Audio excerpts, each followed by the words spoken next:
Queridos escobuleros, queridas escobuleras, gracias por acompañarnos una semana más en este vuestro programa. Permitidme que antes de empezar os recuerde que tenemos nueva Escobupedia en Podimo. ¿Qué es la Escobupedia? Son episodios semanales, tomos de conocimiento del mundo que nos rodea y la historia que nos contempla de una media hora que tenéis disponible en la aplicación de Podimo en exclusiva. Podimo es una plataforma con miles de audiolibros y podcasts súper interesantes que podéis probar gratis con el enlace que tenéis en la descripción de este programa. Y esta semana en la Escobupedia hablamos de los 9 desconocidos. Jesús Callejo nos cuenta la historia de esta sociedad secreta dedicada a acumular y preservar el gran conocimiento humano. La Escobupedia ya disponible en exclusiva en Podimo. Y dicho esto, arrancamos el programa de esta semana. Podium Podcast. Lo mejor está por escuchar. La escóbula de la brújula. Podium Podcast.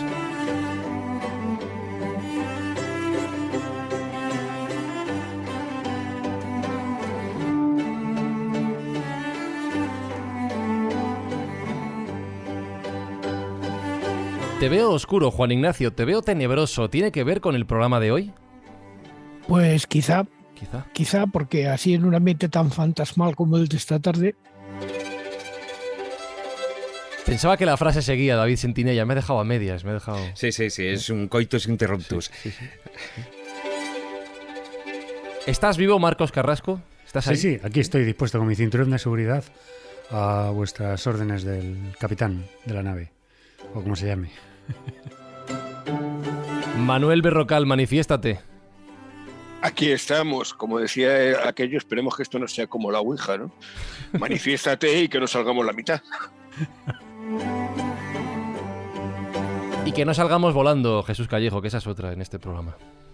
No. Vamos a despegar. Esperemos que con todas las precauciones y todos los cinturones de seguridad. Vamos a despegar, vamos a volar muy alto. Y a lo mejor alguno no regresa. Ya veremos. Vale. Bueno, pues escobuleros, estáis todos los que empezáis el programa. Ya veremos cuántos lo termináis, cuántos llegáis a buen puerto. Saludos de Fran y Zuzquiza y arrancamos esta edición aérea y fantasmal de la escóbula de la brújula.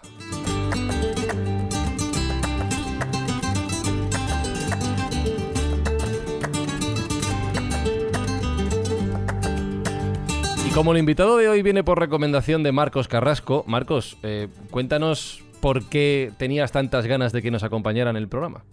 Bueno, pues a nuestro invitado le he escuchado cientos de veces y aparte de que en realidad es no el contenido de lo que cuenta, sino cómo lo cuenta, se nota la pasión, el fervor, cómo le gusta su profesión.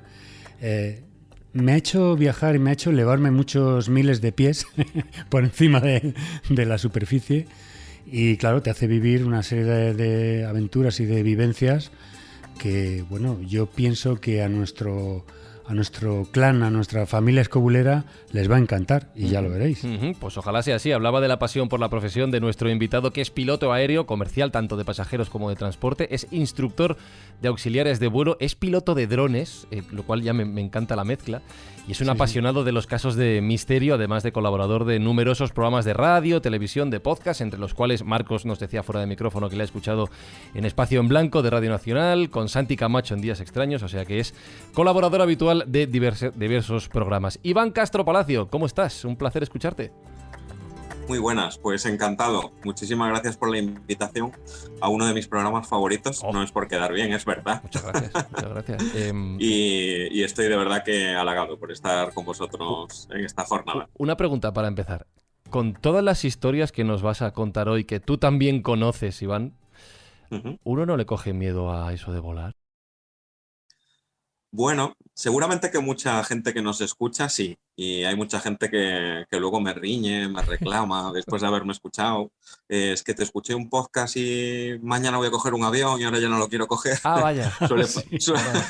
Suele pasar ese tipo de cosas muchas veces. Tengo muchas reclamaciones pendientes en el email. Pero bueno, siempre digo que a volar no hay que tenerle miedo, hay que tenerle respeto.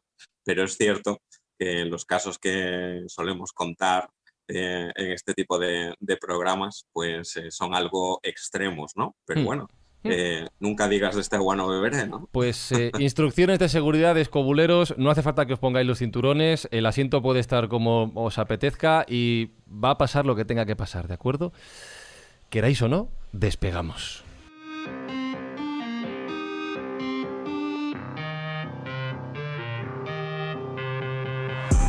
Despegamos para hablar de cositas que efectivamente dan un poco de miedo en relación a los aviones, como es el concepto de avión fantasma.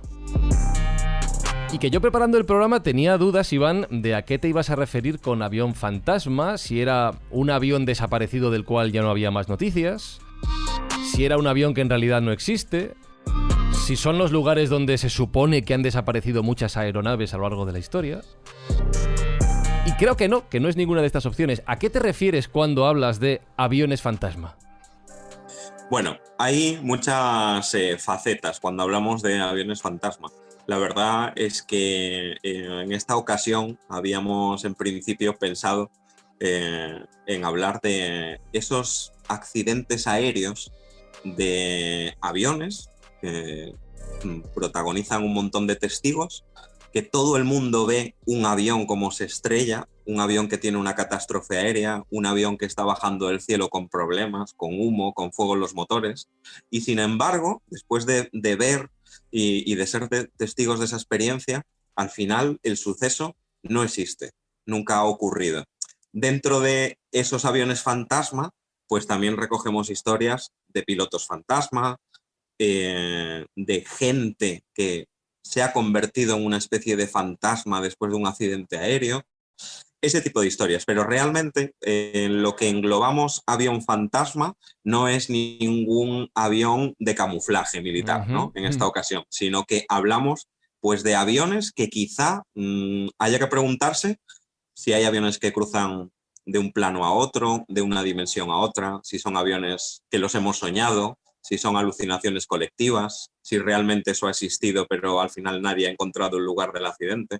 En eso se basan un poco las historias de accidentes de aviones fantasma. Y también habría que descartar lo que se llaman vuelos fantasmas, ¿no? Esos vuelos sin pasajeros, sí, que tienen que cubrir una cuota determinada, sobre todo ocurrió con la pandemia, y que no son muy necesarios, pero que sí provocan un impacto ambiental bastante desastroso. Creo que es así el término, sí, ¿no? Vuelos fantasmas. Sí, se le ha denominado un poco así, sobre todo en la pandemia, porque había un montón de vuelos pues, de aerolíneas regulares, charter, etcétera, pero sobre todo los regulares que tenían que mantener una serie de permisos, los famosos slots, que son tus permisos de despegue en los aeropuertos, y tenían que mantenerlo, porque si no los perdían. Si dejaban de operar esas líneas, los perdían y podían comprar esos slots otras aerolíneas. Esos eran los llamados vuelos fantasma. Despegaban solo los pilotos y los auxiliares de vuelo, sin nadie a bordo, y hacían el vuelo sin nadie a bordo, simplemente para mantener las rutas y que la competencia no se las quedara. Pero por definir un poquito el fenómeno al que sí hacías referencia, esos aviones que parece que existen pero no existen, ¿eso realmente lo ha visto mucha gente? Quiero decir, yo puedo decir que he visto un avión y que luego nadie me crea porque no están los radares, pero ¿hay elementos comunes que lleven a sospechar que hay algo más que la alucinación de una persona, digamos? Sí, sobre todo porque se trata muchas veces de casos donde no solamente existe un testigo, son numerosos testigos, no solamente los testigos son personal civil, vamos a llamarlo de esa manera, sino que están implicados los cuerpos de seguridad, pues como pueda ser militares, policías locales, nacionales, guardias civiles, etcétera, como se llamen los distintos países, ¿no? Y sobre todo porque se dan una serie de circunstancias que vive más o menos un poco todo el mundo de la misma manera, ¿no? Ven una visión de un avión perfectamente, como se cae del cielo protagonizando un accidente aéreo. Muchas veces también incluso se llega a percibir ese olor tan característico que existe en una catástrofe aérea, que lo primero cuando llegas al lugar del accidente aéreo es pues, un fuerte olor a queroseno, ¿no? Ese combustible que usan los aviones, ese olor desagradable como pueda ser pues, los cuerpos, ¿no? En un incendio que se puedan quemar, etcétera. Ese tipo de detalles que la gente percibe, ruidos, gritos, gente como si estuviera pues atrapada en los amasijos de hierro, etcétera. Ese tipo de detalles se suelen dar más o menos en todos los casos que están documentados. He traído también los casos que sí he podido documentar al 100%. Hay otros muchos testimonios que realmente uno al final no sabe si son verdad o son leyenda, ¿no? Uh-huh. Pues si os parece, y por no alargar más la introducción, y como habrá una serie de comentarios que supongo que serán comunes en cada uno de los casos que vamos a relatar, vamos a empezar a contar historias de aviones fantasma.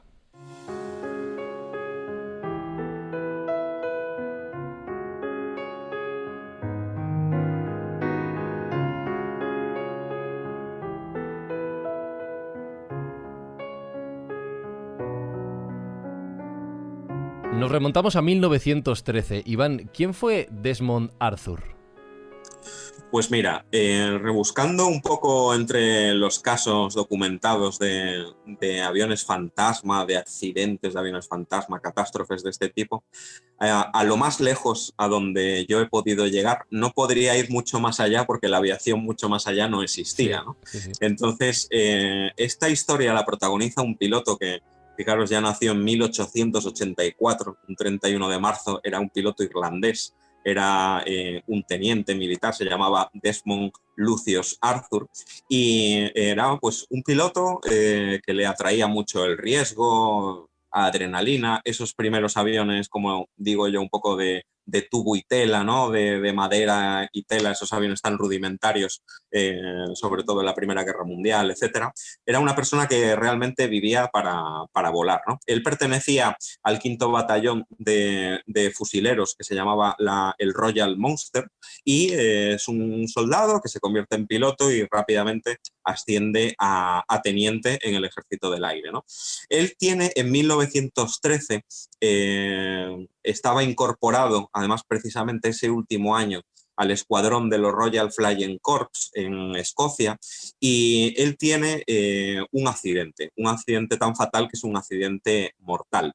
El 27 de mayo de 1913, a las 7:30 de la mañana, él sufre un accidente aéreo. A los mandos era un biplano, pues esos aviones antiguos de doble ala, ¿no? de madera y tela, etcétera. Un B-2 se llamaba, y bueno, pues en un vuelo rutinario él se estrella contra el terreno, hacía un vuelo de rutina hacia un lugar que se llama Lunam Bay, y él pierde la vida al instante. ¿Cómo sucede? Simplemente se le desgarra un ala del aparato que está volando, y precisamente pues con un ala solamente el avión no consigue volar y bueno, pues muere en el acto. Se celebra un entierro en Montrose, allí cerca de donde estaba el escuadrón basado, y bueno, pues se le entierra en el cementerio y surge un informe de la Comisión de Investigación de Accidentes Aéreos de la época, que ya se empezaban un poco a investigar los accidentes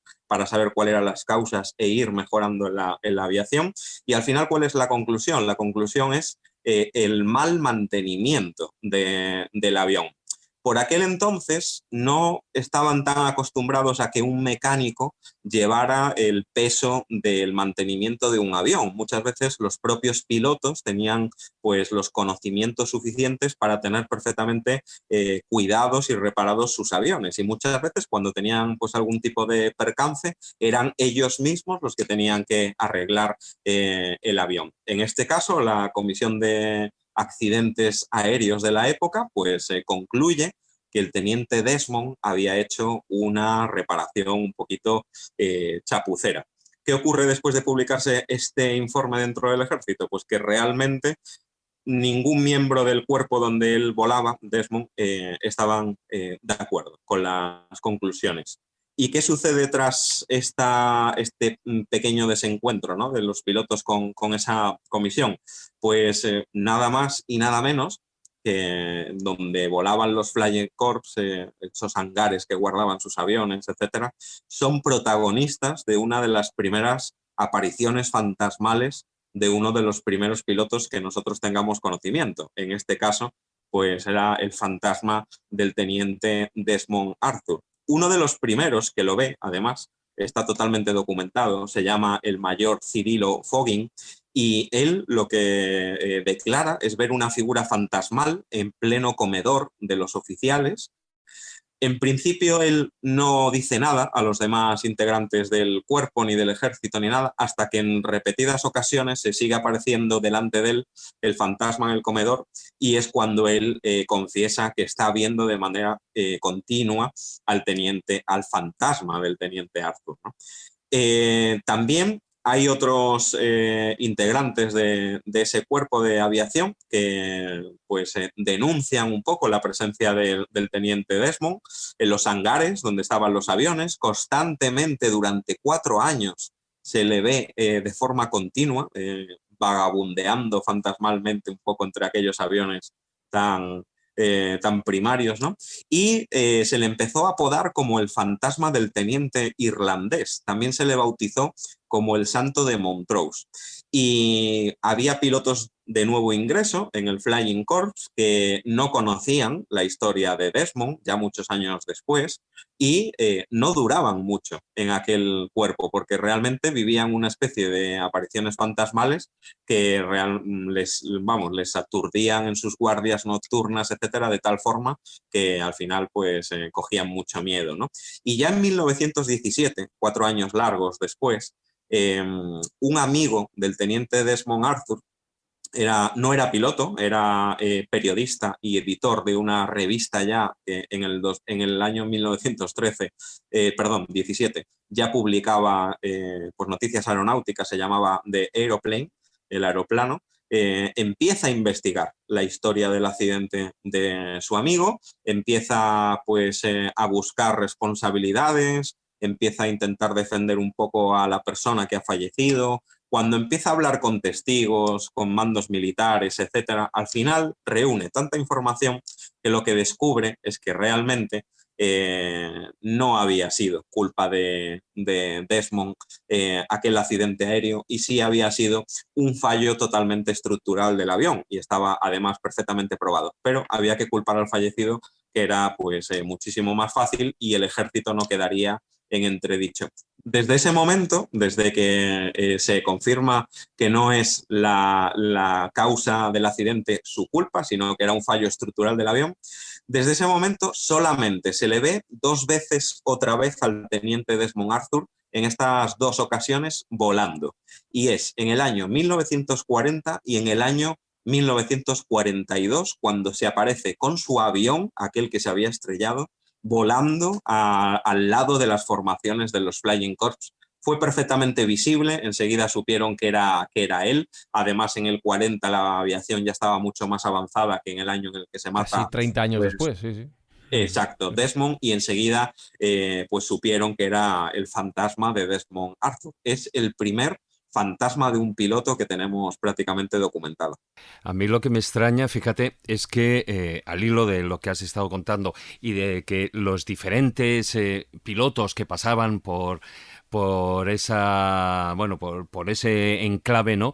Y que iban cogiendo, bueno, pues que se iban encontrando con el fantasma, cuanto menos me llama la atención de que se asustaban de un fantasma y no se asustaban de aquella época de volar en aquellos biplanos, que cuanto menos, bueno, la seguridad brillaba un poquitín por la ausencia, ¿no? Estamos hablando de los principios de la aviación, navegación, sí, aérea, y bueno, pues todo estaba muy en mantillas. Entonces yo creo que el miedo debería ser más por subirse a uno de esos aparatos que de encontrarse pues en los hangares a un bueno, supuestamente un piloto fallecido, ¿no? Pero bueno, cuanto menos es curioso el detalle. Pues sí, la verdad que sí. Hay una cuestión, Iván, que es que precisamente coincide con la idea de fantasmogénesis, que es individuos que parece ser, según dicen, bueno, pues todas estas teorías, que no saben que están muertos, que están deambulando, que están vagando por el entorno que le es familiar y que, bueno, de alguna forma es que se quieren poner en contacto con sus compañeros, pues para comunicarles algo. Precisamente es esa información pendiente de que seguramente alguien le haría el boicot o una dejadez de funciones de algún mecánico para poder o bien señalarle o bien, no sé, si con esa malicia o según con ese con esa idea de aparecer por ahí hasta que se solucionara su problema. Bueno, este tema de apariciones de fantasma ya lo hemos visto desde la antigüedad y dejan de aparecer cuando ese problema se soluciona, cuando se resuelve la causa pendiente. Cuando se resuelve. Y lo que me hace me llama muchísimo la atención es que cuando se vuelve a aparecer en 1942, el hecho de ver a un biplano con todo el progreso que había tenido la aviación tuvo que ser, pues algo absolutamente extraordinario, ¿no? Pues sí, la verdad que sí. Ese elemento es común también. Mucha gente, pues muere en determinadas circunstancias. Se da ese hecho de que se suele ver el fantasma de su presencia o de su persona, y es gente que realmente no ha muerto de forma tranquila. Les ha quedado algo pendiente, ¿no? En esta vida. Y en este caso, Desmond, pues lo que no quería era irse para el más allá con la culpa de haber protagonizado un accidente aéreo, ¿no? Y en este caso, pues no se fue del lado de sus compañeros hasta que se demostró que él no tenía la culpa. Fíjate, me recuerda mucho este caso que has contado, y me imagino otros que van a ir saliendo a lo largo de esta tertulia, un poco lo del holandés errante, pero en este caso en aviación, ¿no? En este caso el holandés errante tiene que ver con una maldición, en este caso no hay maldición por medio, ¿no? A pesar de que en un principio se le echara la culpa a él por la chapuza hecha, pero sí que cada cierto tiempo es como si su espectro volviera a aparecer como una especie de señal, un aviso, ¿no? Lo cual también nos pone en consonancia con eso que se ha llamado el factor tercer hombre. Muchas veces este tipo de fantasmas aparecen y son visibles para advertir de un peligro, es decir, para decir cuidado, que si vais por aquí os puede ocurrir lo mismo que me pasó a mí. Entonces, pues me llama la atención por eso, porque creo que hay otros casos muy similares donde este tipo de fantasmas aparece como si fueran espectros. Por una parte aparecen como de forma reiterativa, como si tuvieran una especie de plan programado, pero otras veces aparecen para avisar, para advertir de algo malo. Y en este caso no existe ese elemento, pero otras veces sí que hay una niebla fantasmal, ¿no? Yo creo que la niebla también es otra de las constantes que vamos a ir encontrando a lo largo del camino y que veremos varios casos. Pero como estamos hablando de esos pioneros de la aviación, no me resisto a contar una anécdota que para mí me parece muy significativa y sobre todo por el protagonista de este comentario o de este incidente. Estoy hablando de Charles Lindbergh. Charles Lindbergh, como bien sabéis, es el aviador que logró en 1927 el primer vuelo transatlántico en solitario y sin escalas. Pues en el diario de a bordo contó algo que durante la travesía le llamó la atención, que no le causó demasiado sobresalto, pero que desde luego es un elemento sobrenatural. En su diario escribió: tras mí, el fuselaje comienza a llenarse de presencias fantasmales, figuras de contornos imprecisos, paseándose ingrávidas por el avión. No me sorprendió su llegada. Sin necesidad de volverme, pude verlas tan nítidamente como la visión habitual que tengo delante. Yo no sé si esto lo conocías. Señor con sangre fría, ¿eh? Yo voy pilotando el avión claro, solo pero lo cuenta, y... por eso dice que no se sorprende. No tienes otra salida. Es verdad. Si este caso tú lo conocías, Iván, pero bueno, es muy llamativo, ¿no? Porque él no se sorprende y dentro de ese factor tercer hombre que te acabas de comentar, parece que le ayudaron a soportar esa travesía que en algunos momentos pues él pensó que no iba a culminar. El caso de Charles Lindbergh es muy inquietante porque aparte de conseguir esa proeza que la consiguió pues muy pocos días después de que otros dos aviadores franceses bastante famosos se mataran en el intento y gracias, o desgraciadamente, a causa de eso, pues él pasó un poco a la historia. Pero ese suceso que comentas, Jesús, cuando él pues consigue esa proeza en 1927, una de las cosas que él narra, que yo creo que es realmente como lo narra lo que tú has dicho en sus propias palabras, es aquellas pequeñas criaturas que todos hemos visto en una película de Hollywood que se llamaba los famosos Gremlins, esos monstruitos que destrozan un pueblo americano, etc. Esos Gremlins tienen el origen en la aviación de la Segunda Guerra Mundial. Eran pues unos pequeños duendes, unos monstruitos un poco malévolos que se comían las piezas, los cables de los aviones, y que muchos aviadores de la Segunda Guerra Mundial, sobre todo aliados, pero los nazis también, y los dos se pensaban que era algo inventado por el enemigo para derribar esos aviones, ¿no?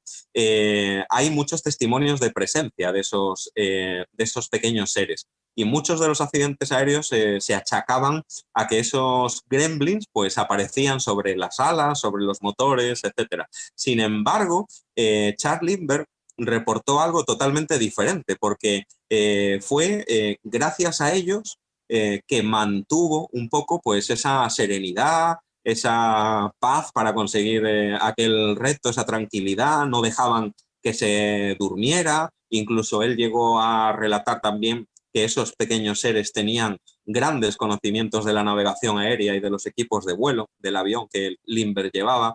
En fin, una serie de cosas que están tan relacionadas con el mundo de los duendes y de esos pequeños monstruitos casi de leyenda, como con la realidad, ¿no? Y bueno, pues Lindbergh realmente narró ese tipo de historias, ¿no? Cosa tan curiosa. Juan Ignacio. No, en el caso de Charles Lindbergh, que realmente esos seres informes y tal que aparecían, lo que le mantuvieron fue el rumbo.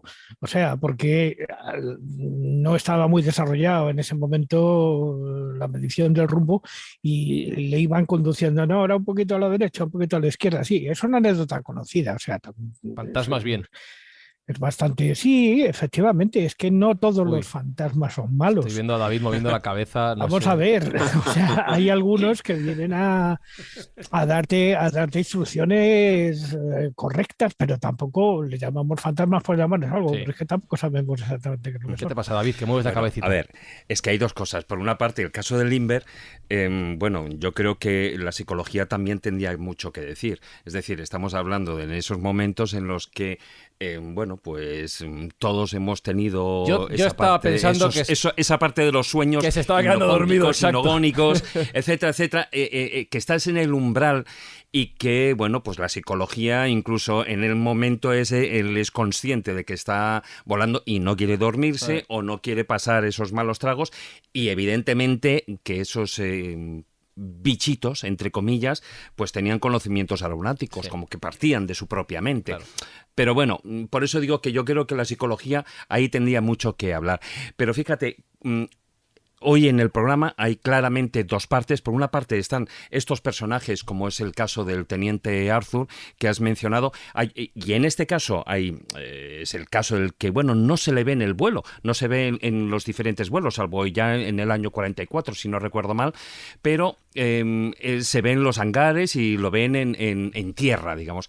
Pero digo, hay dos partes porque luego ya hablaremos de esos aviones, ¿no? Ahora vamos. Que, sí. Como hablamos, pero sí que hay un caso, es muy conocido porque incluso, aunque se hizo película de ello, no relacionada con el tema de los fantasmas, pero sí por lo que fue la catástrofe en sí, que es la catástrofe del vuelo 401, que tuvo lugar ya...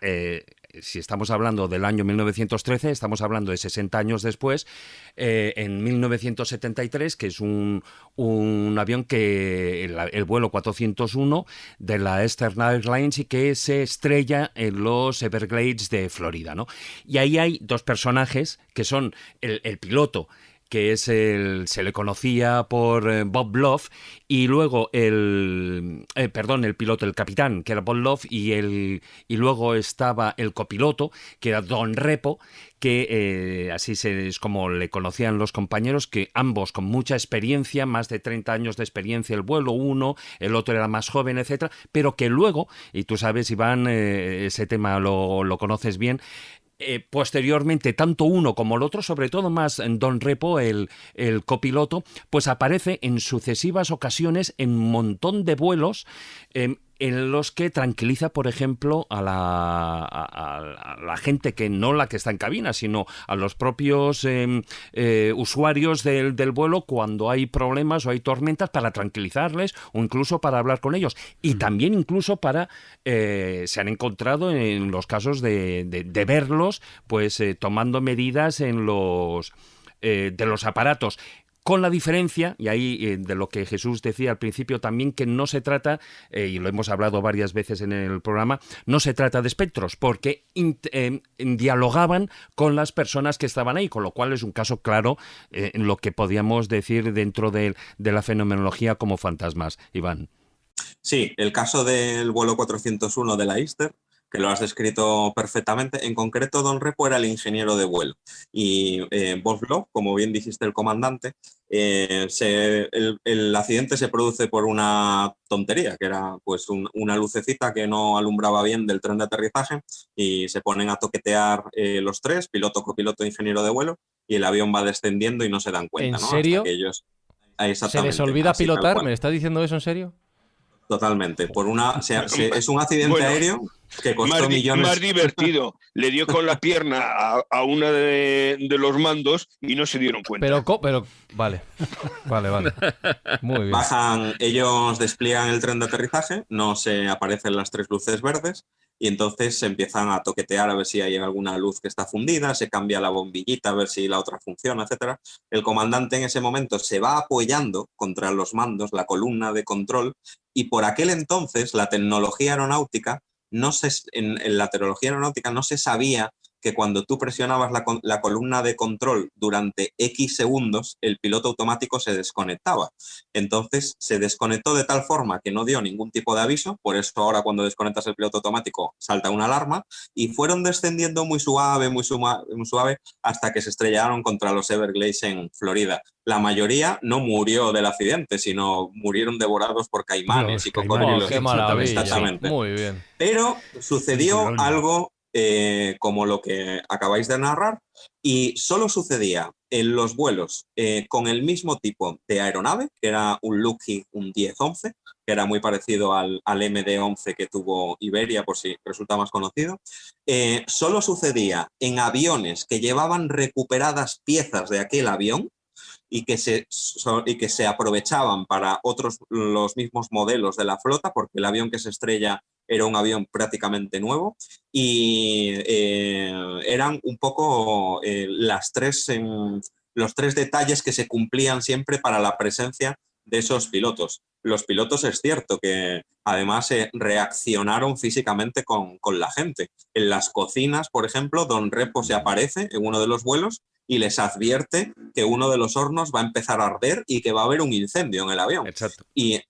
Y los auxiliares de vuelo en alerta pues consiguen apagar ese fuego que se prende de repente como si arte de magia. Y Bob Love se aparece en la cabina del avión, se aparece primero sentado con los pasajeros y se da el parte, y cuando se lo dicen al comandante sale porque no se lo cree y realmente ve a Bob Love allí sentado en el medio de los pasajeros. Y también otra aparición la hace en cabina y les advierte de que van a tener un fallo, un fuego en un motor, y realmente al final, minutos después, sucede, aterrizan de emergencia y bueno, los pilotos estaban preparados y gracias a eso pues no tuvieron mayor susto, ¿no? Pero es una historia súper fascinante. Desde en cuanto luego. Al mundo.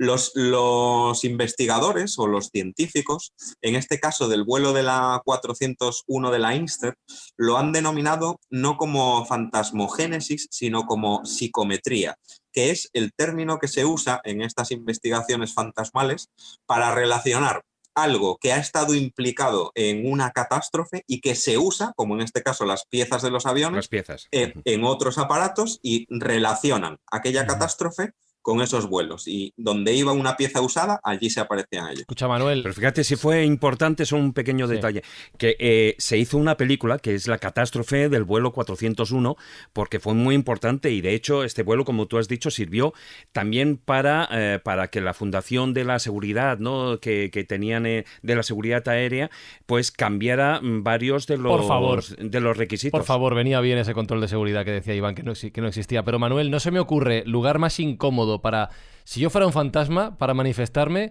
que un avión de pasajeros comercial, que hay poco sitio ya de por sí como para encima meter un polizón.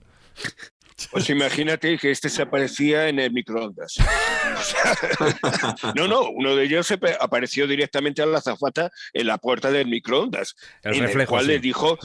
El reflejo, en el cual le decía directamente que es eso, que tuvieran cuidado porque iba a haber un problema. y luego posteriormente se le aparecería directamente al ingeniero de vuelo para decirle que se va a tener cuidado, que va a empezar un incendio que tocó directamente a uno de los motores. O sea, que estamos hablando de que vamos a ver, la figura del fantasma normalmente tenemos la característica de que siempre la queremos colocar en ciertos sitios concretos, en castillos, rollos de este tipo y demás, pero claro, realmente estamos hablando de que ese fantasma siempre se va a asociar a un sitio en el cual a él le ha sido importante y donde va a quedarse. Y hay que tenerse cuidado, porque claro, ten cuidado en donde trabajas, no vaya a ser que le cojas el gusto y te tires toda la eternidad, pues eso, metido en un avión viajando de un lado para otro. Una cosa es que los oyentes estarán alucinando, se oye como un taladro, ¿es Estamos real o es teniendo un fantasma? Es un fantasma espontáneo. ¿A quién le están haciendo obra? Creo que es un fantasma que hay por mi casa, porque vale. Yo vivo en una casa súper tranquila, pero hoy, como iba a participar en la escóbula, pues algún fantasma ha decidido usar el taladro toda la tarde. O sea que sí que, Manuel, es relativamente frecuente que se presenten los fantasmas cuando se habla de estos temas, ¿no? Evidentemente es lo normal. Vamos a ver, no tientes al diablo por lo que pueda pasar. Siempre se dicen las buenas frases. O sea, cuando se habla de duendes también ocurre lo mismo. Siempre pasan cosas. En este caso del 401, más que fantasmas, tendríamos que hablar de ángeles de la guarda. Sí, exacto. Claro. Exacto. ¿Conoces algún caso? Sí, Sí, en cierto modo es que, vamos a ver, si es que siempre tenemos la idea de que los fantasmas son esas películas de terror que siempre nos colocan y que tanto morbo le gusta a ciertas personas que hablan de estos temas. Pero si te acercas realmente a la figura del fantasma, la mayoría son seres o entidades que tienen algo pendiente en este mundo y muchas veces lo que vienen es a ayudar a los que están aquí.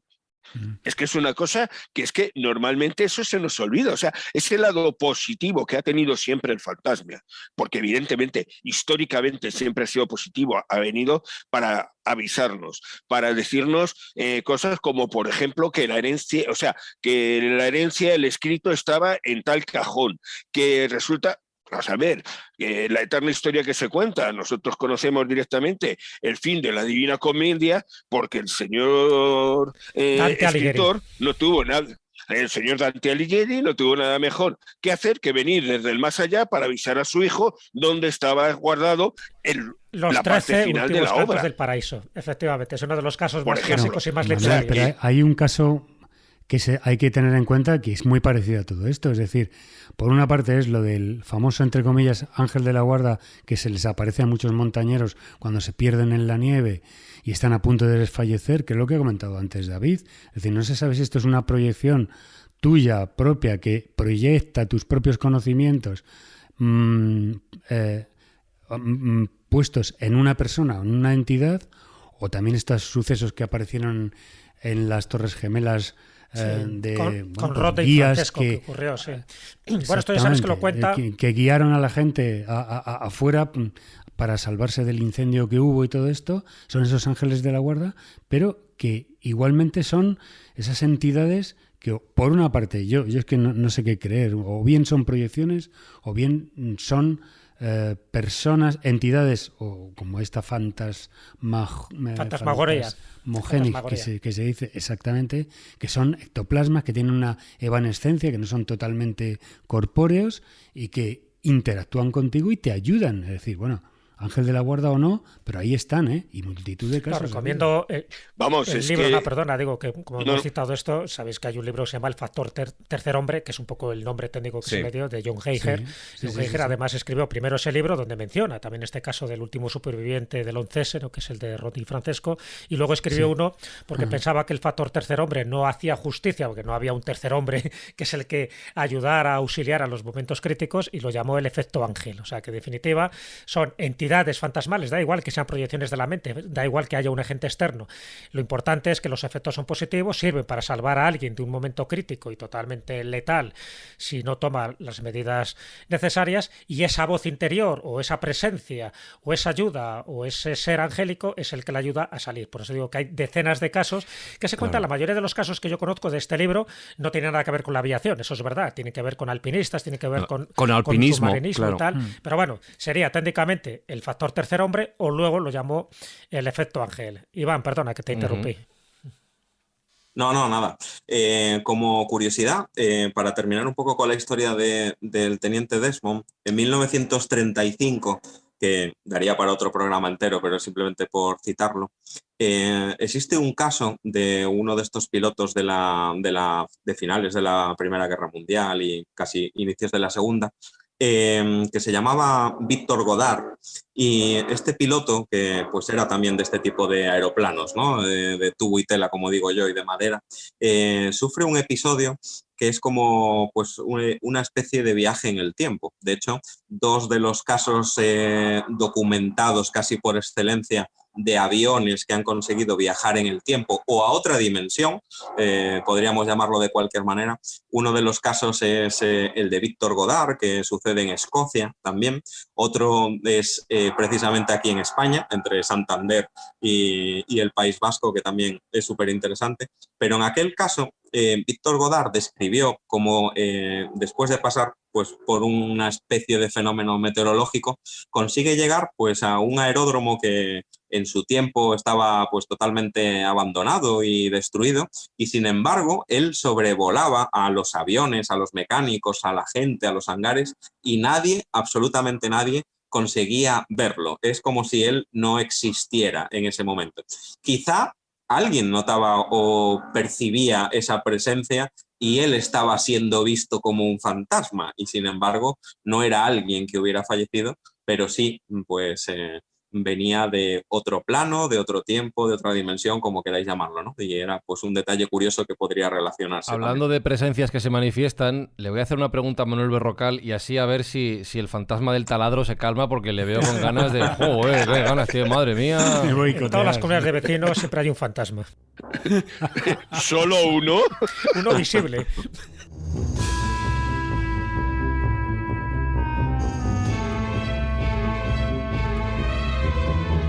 Bueno, llevamos hablando esta primera hora y yo creo que ya la vamos a dedicar entera a casos de fantasmas y aviones, que no tanto aviones fantasma, que no es lo mismo.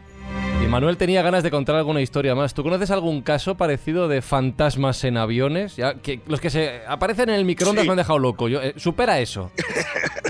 Pues mira, te lo voy a poner hasta más difícil, verás. Bueno, te voy a contar un caso que ocurrió en el aeropuerto de Bangkok en el 8 de septiembre, ya hace unos cuantos años, en el cual directamente, pues bueno, uno de los aviones tuvo que aterrizar de forma como pudo, seamos sinceros.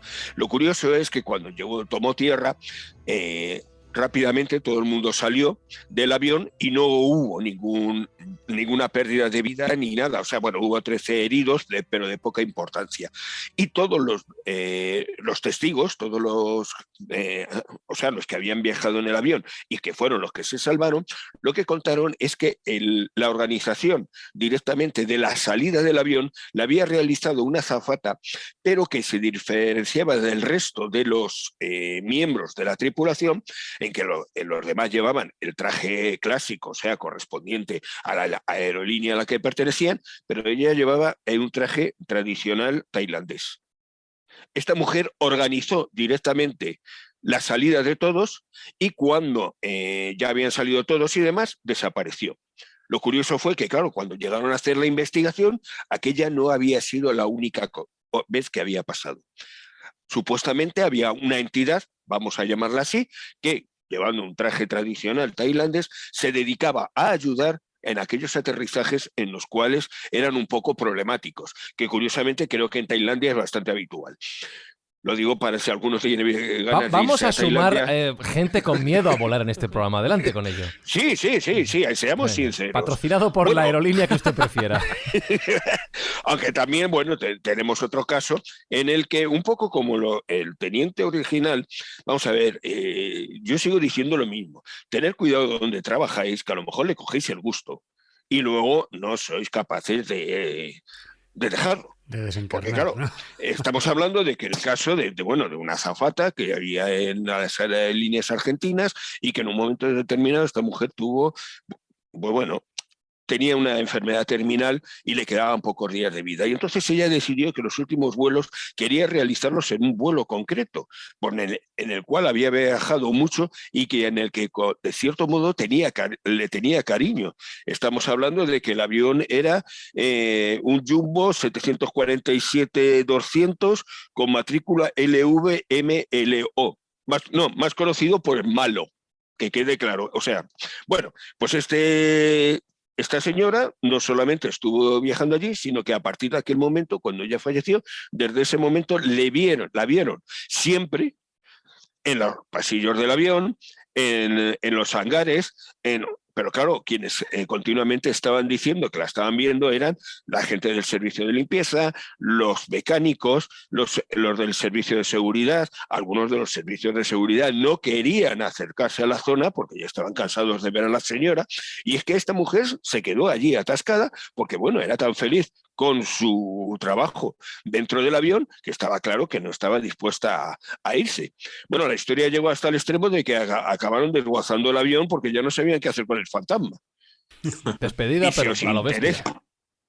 Y si os interesa, dicen, no hay referencia mucho, pero hay bastante, de que los dos motores de aquel avión acabaron en España, con lo cual es posible que algún avión español tenga los motores de esta señora. O sea, que si veis a alguien pululando en un avión y no sabéis muy bien quién es, tranquilo, no pasa nada. Sí. Esta mujer es tranquila, no se mete con nadie. Ella va a su rollo y se acabó.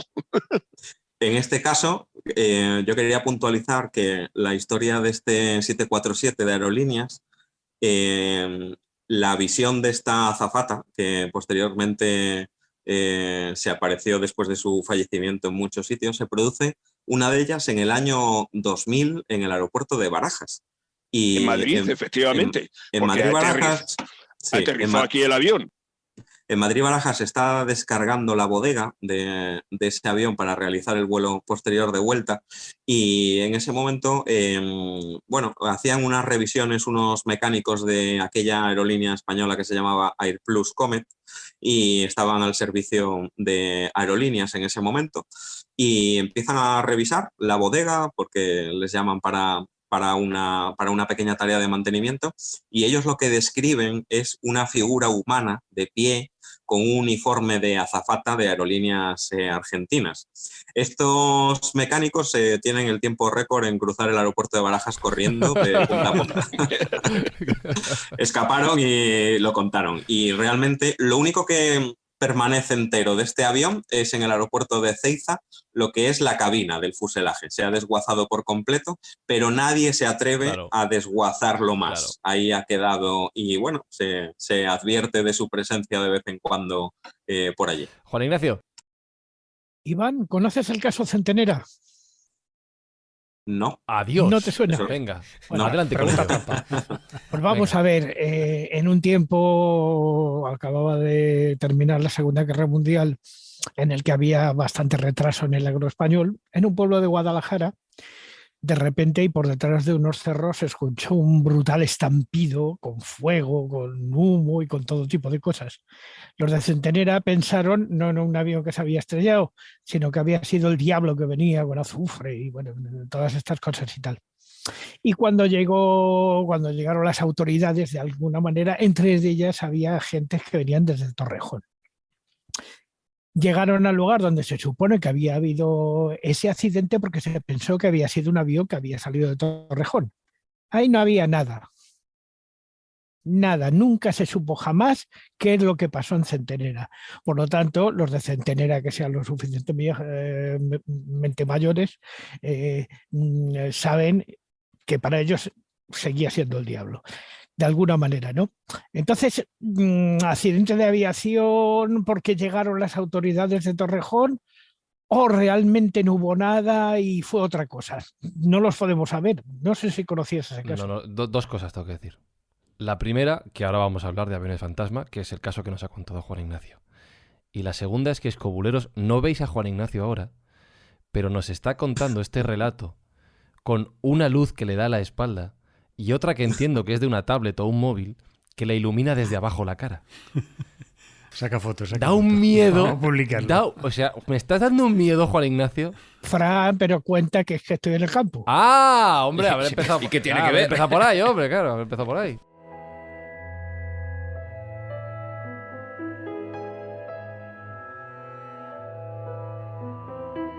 Imaginaos a Juan Ignacio iluminado solo con la luz del móvil en mitad del campo, a ver si eso os tranquiliza más.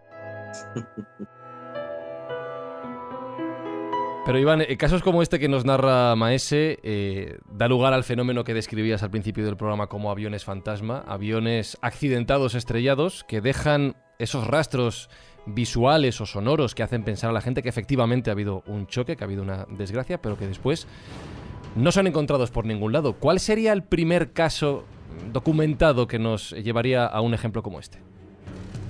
El primer caso documentado lo hemos encontrado en 1955. Sucedió un 18 de noviembre del año 55. Esto sucede, ya el nombre hasta casi incita al incidente, ¿no? Sucede en una región montañosa que se llama Dark Hollow, en Pensilvania, en los Estados Unidos, y comienza una búsqueda en esa región porque se cree que un avión se ha podido accidentar, ¿no?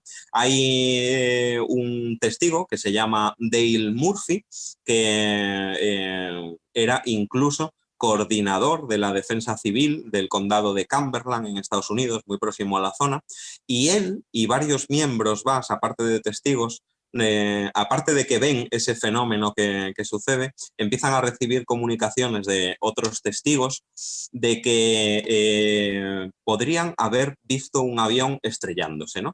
Ellos lo que consiguen ver es una aeronave que estaba volando a una altitud de unos 1000 pies aproximadamente, unos 300 metros sobre el terreno, que podría ser una aeronave de Estado colombiana, por las referencias que se tenían en aquel momento, que eso luego se pierde, pero sí sale reflejado en el informe. Y lo que ven es ese avión, como después de descender de esos 1000 pies, esos 300 metros sobre el terreno, al final se convierte en una silueta que sigue siendo un avión, para ellos una aeronave a todas luces, y desaparece detrás de una colina. Cuando ven que ya desaparece porque ese avión sigue descendiendo, lo que oyen es una grandísima explosión. Oyen como si ese avión pues hubiera impactado contra el terreno por algún tipo de problema que podría llevar, etc. Se ponen pues en funcionamiento automáticamente todos los organismos de búsqueda y rescate, del control aéreo, etc.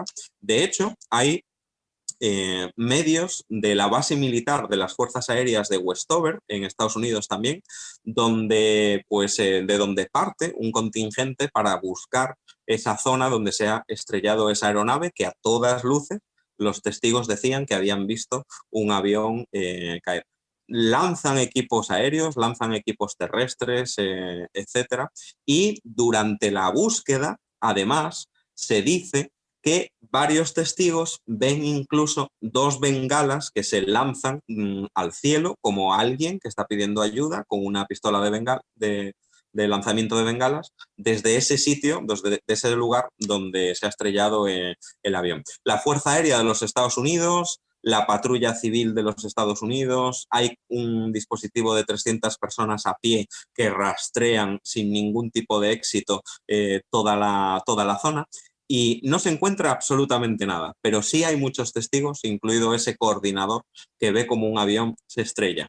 ¿Qué ocurre? Que 2 días después, el 20 de noviembre de ese mismo año, de 1955, cuando ya el dispositivo daba pues, por perdida toda esperanza de encontrar algo o alguien, porque no aparecen ni restos de la aeronave, ni cuerpos, ni nada, ven como se lanzan otras 2 bengalas amarillas al aire, bengalas de auxilio, vuelven a esa zona y de nuevo no existe ningún tipo de resto. Ya el 22 de noviembre, otros 2 días después, se suspenden definitivamente las tareas de búsqueda y rescate y se cataloga pues, como un supuesto avión fantasma que permanece ya como una leyenda en aquel lugar, ¿no? Y no solo eso, sino que ese lugar, no muy lejos de allí, un año después, en 1956, hay otra visión de otro avión en vuelo, que en este caso está descendiendo con humo de su parte trasera, parece que va bajando en problemas, y ven incluso que desde ese avión hay gente que está saltando en paracaídas. Ven a gente descender en paracaídas, consiguen salir de la aeronave y el sheriff de la zona, que se llamaba Ed Barrow, de aquella zona de Obando, en Montana, va con varias autoridades de la región, empiezan a buscar y no encuentran ni un solo resto del avión, ni un solo superviviente, ni un solo paracaídas, ni nada que se haya estrellado, que haya llegado desde el cielo, absolutamente nada, absolutamente nada. ¿Qué ocurre en ese 56 después de ese accidente aéreo? Que sucede otro incidente misterioso en el mismo sitio, en Obando, con un supuesto avión fantasma. Vuelven a ver otra vez descender una aeronave del cielo y, sin embargo, en este caso ven como realmente impacta contra la montaña, hay una explosión con muchísimas llamas y muchísimo fuego y ven perfectamente cómo sucede el accidente aéreo. Hay 3 mujeres testigos principalmente que dirigen a las autoridades al mismo sitio donde ellas han visto donde se ha estrellado, porque se veía fuego, humo, llamas, etc. Y cuando llegan a ese lugar no existe absolutamente nada. No hubo nunca ningún Mayday por radio, no hubo nunca ningún aviso de emergencia en vuelo.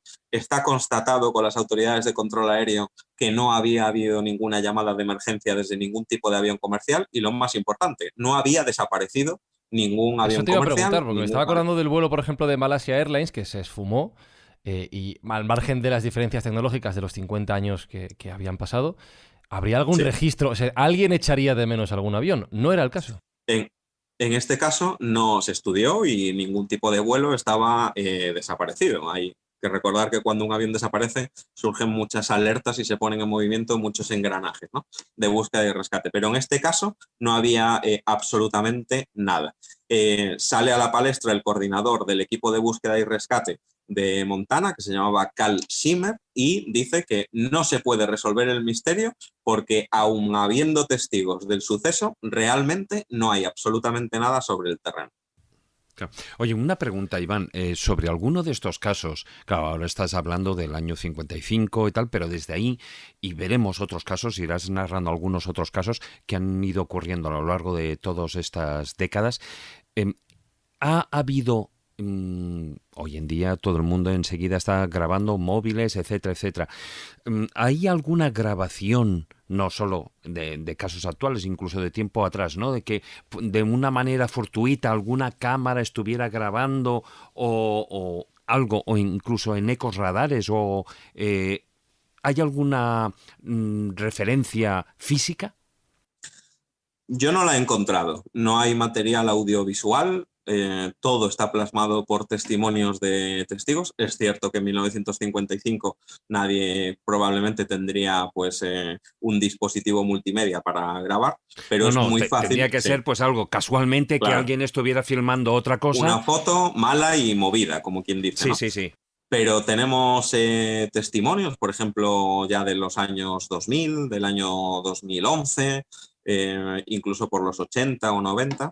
Y bueno, con tantos testigos como vamos a contar en algún caso, es raro que alguien no hubiera sacado pues algún tipo de fotografía. Pero bueno, son cosas que suceden de repente y parece ser que nadie tampoco ve este tipo de aviones, digamos que desde muy lejos acercándose, sino que de repente aparecen, digamos que en nuestro plano, se nos pasa por delante y yo creo que la gente se queda tan asombrada que muy poca gente reacciona, ¿no?, a la hora de sacarle pues una foto, un vídeo.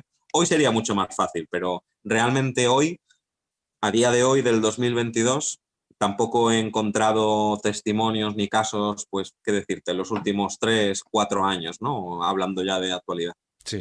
Iván, hay una cuestión que tú has mencionado en alguna ocasión, y bueno, pues no es que sea tirar balones fuera e irnos hacia lo paranormal, pero está el tema de los vórtices o puertas espaciotemporales, que pudiera ser que en algún momento determinado y en un punto del espacio se conectaran, pues 2 lugares en las que recogieran la llamada energía residual de algunas de estas tragedias y que pudiera conectar un suceso que estuviera atrás en el tiempo o en un universo paralelo, en un vete tú a saber dónde, y que hablamos de esa energía residual que se ve en ese momento determinado, lo perciben esas personas, pero que físicamente no se traduce en un accidente, ¿no? Uh-huh. ¿Tú esto cómo lo podríamos matizar esto? Porque esto es verdaderamente interesante.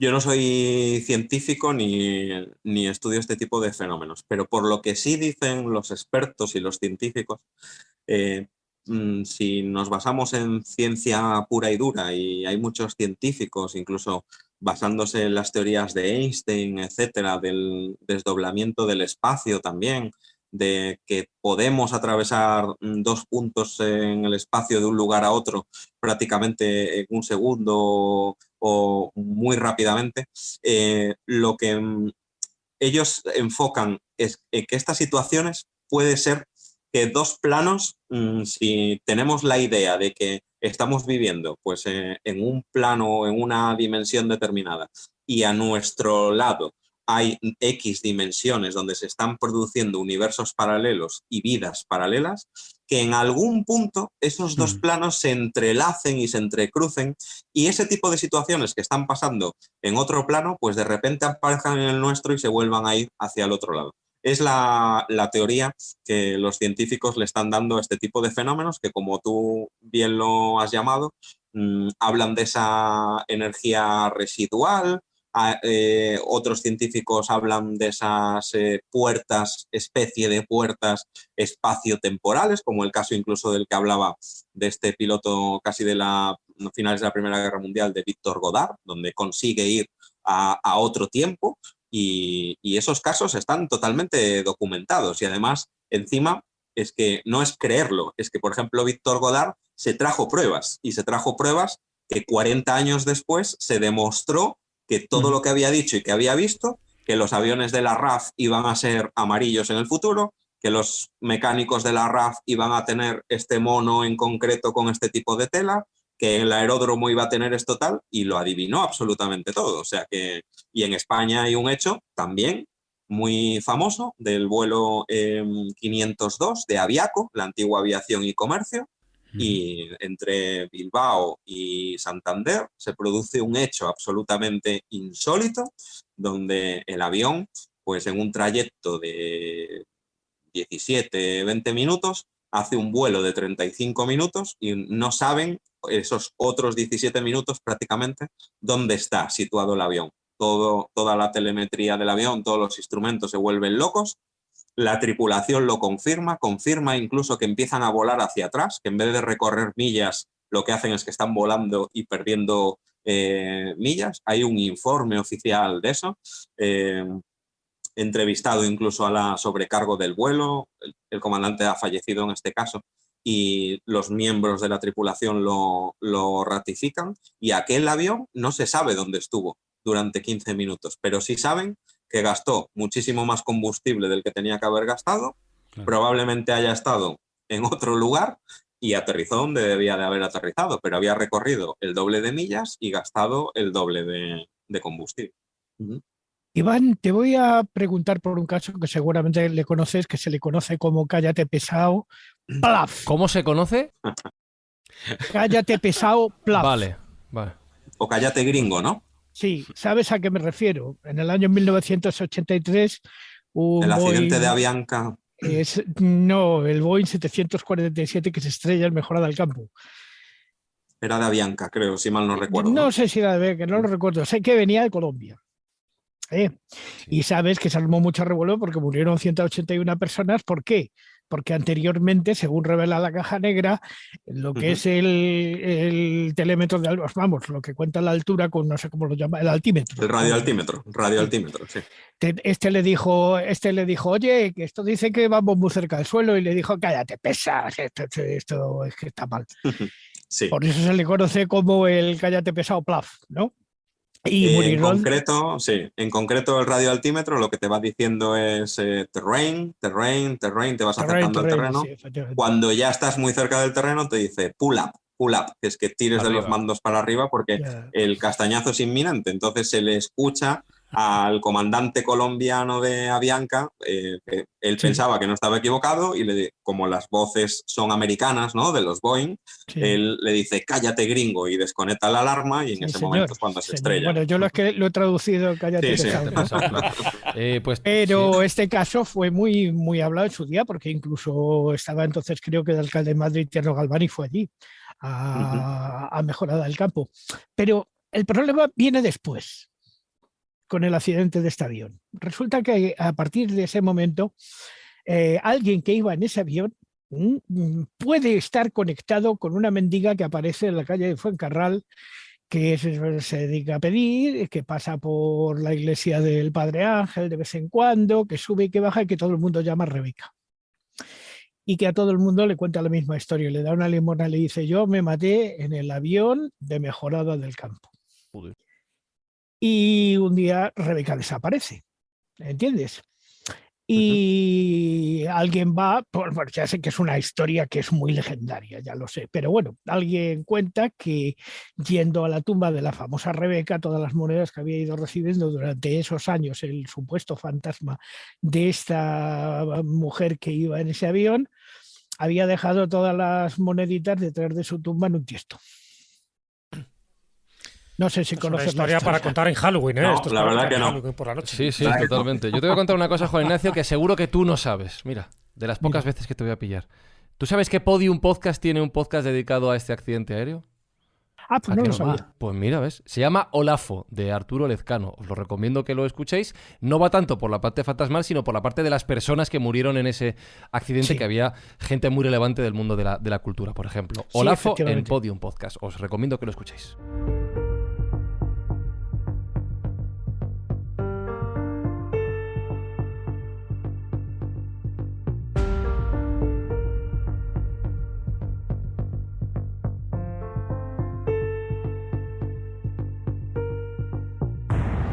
Voy a saltar un poquito en el tiempo y en el espacio como si fuese un avión perdido en los vórtices de las leyes del universo, Iván, porque ya que estáis hablando de casos de accidentes que han ocurrido en España, hay un lugar en nuestro país que evidentemente está ligado a la desgracia de los accidentes aéreos, que es Tenerife, no solo por un caso, sino por dos que tienen relación con el tema del que estamos hablando. Uno de ellos es el accidente de los rodeos, evidentemente, y el otro, el caso Abades. ¿Nos los puedes contar? Pues si vamos por orden cronológico, en 1977, el 27 de marzo del 77, en Los Rodeos, en Tenerife Norte, sucede el accidente aéreo más importante, desgraciadamente, de la historia de la aviación comercial, ¿no? Chocaban en la pista por causa de la niebla y de otros factores que ya son puramente tecnológicos y de legislación y demás. Y chocaban dos Boeing 747, que por aquel entonces también eran pues dos de los mayores aviones comerciales que existían, ¿no? Ese primer avión de 2 pisos, ¿no? Uno era de la Pan Am, otro era de la KLM holandesa, la Pan Am americana. Era el vuelo de la Pan Am 1736 y el KLM 4805. Total, que mueren 583 personas y 61 heridos, en lo que es el mayor número de fallecidos en un solo accidente aéreo, ¿no? Bueno, por causas técnicas, el avión de la KLM despega sin autorización, el Pan Am estaba todavía en la pista en sentido contrario intentando salir por una calle de rodaje, el KLM despega y se lleva por delante al Pan Am y hay todos estos fallecidos. ¿Qué ocurre? Cuando se levantan los restos de los aviones, etcétera, además esta historia del accidente de los rodeos han salido multitud de historias. En este caso vamos a contar los fantasmales, pero hay historias de auténtica conspiración, ¿no?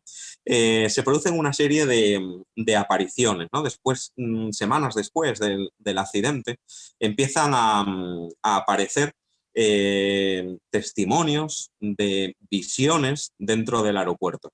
Hay al menos varios cuerpos, sobre todo de niños, que nunca aparecieron después del accidente. Nunca se lograron recuperar de entre los restos. El primer testimonio Sucede un par de semanas después del accidente y hay una garita de vigilancia dentro del recinto del aeropuerto y el vigilante, pues cuando está montando guardia de noche, ni corto ni perezoso, delante de la garita pasa paseando un niño pequeño, cabello oscuro, como lo describe él, una piel muy pálida, extremadamente pálida.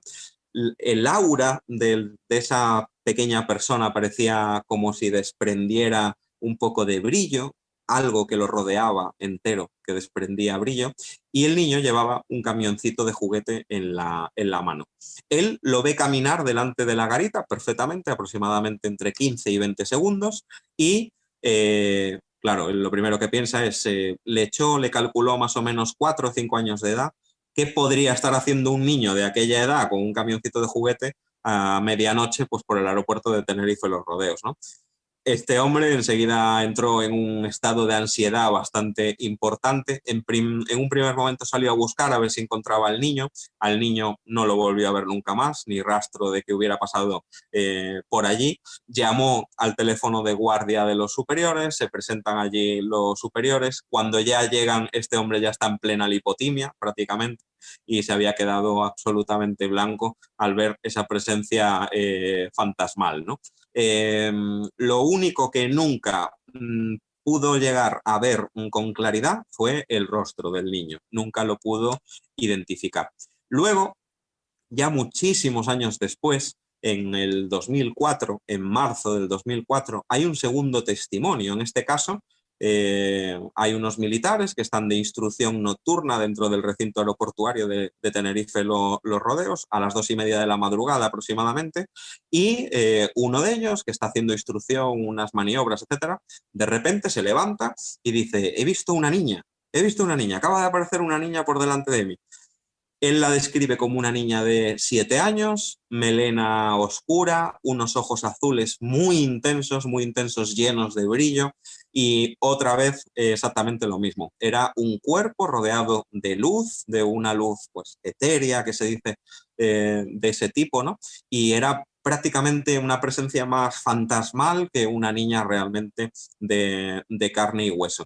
Lo que sí escuchan los compañeros, aunque este militar solo ve como único testigo, los demás sí escuchan un montón de lamentos y sollozos de un montón de niños, como si en alguna parte del recinto del aeropuerto estuvieran llorando o quejándose, o que algo les estuviera amargando, ¿no? Y realmente pues eran niños llorando por la noche. Y hay pocos meses después de ese 2004, de ese marzo del 2004, un tercer testimonio que ya es un teniente que sale a correr por dentro de las instalaciones, a hacer un poco de footing y demás, y él va paralelo a la pista por una carretera de servicio que hay a lo largo de la pista, y lo que ve es una niña que va caminando con la cabeza totalmente inclinada hacia abajo, y cuando ya la sigue observando, lo que no encuentra es en ningún momento ni la cintura, ni las piernas, ni los pies de la niña. Solo consigue divisar una niña que se va moviendo con la cabeza tendida hacia abajo y sin piernas. Se desplazaba sin tocar el suelo. Esas son las 3 apariciones más famosas fantasmales que hay un poco recogidas documentalmente. No documentalmente, yo he recibido pues testimonios de pilotos comerciales que, a raíz de estar en el mundo de la radio, pues cada vez te van conociendo un poquito más y te escriben y te cuentan historias, etcétera, que ellos nunca van a hacer públicas.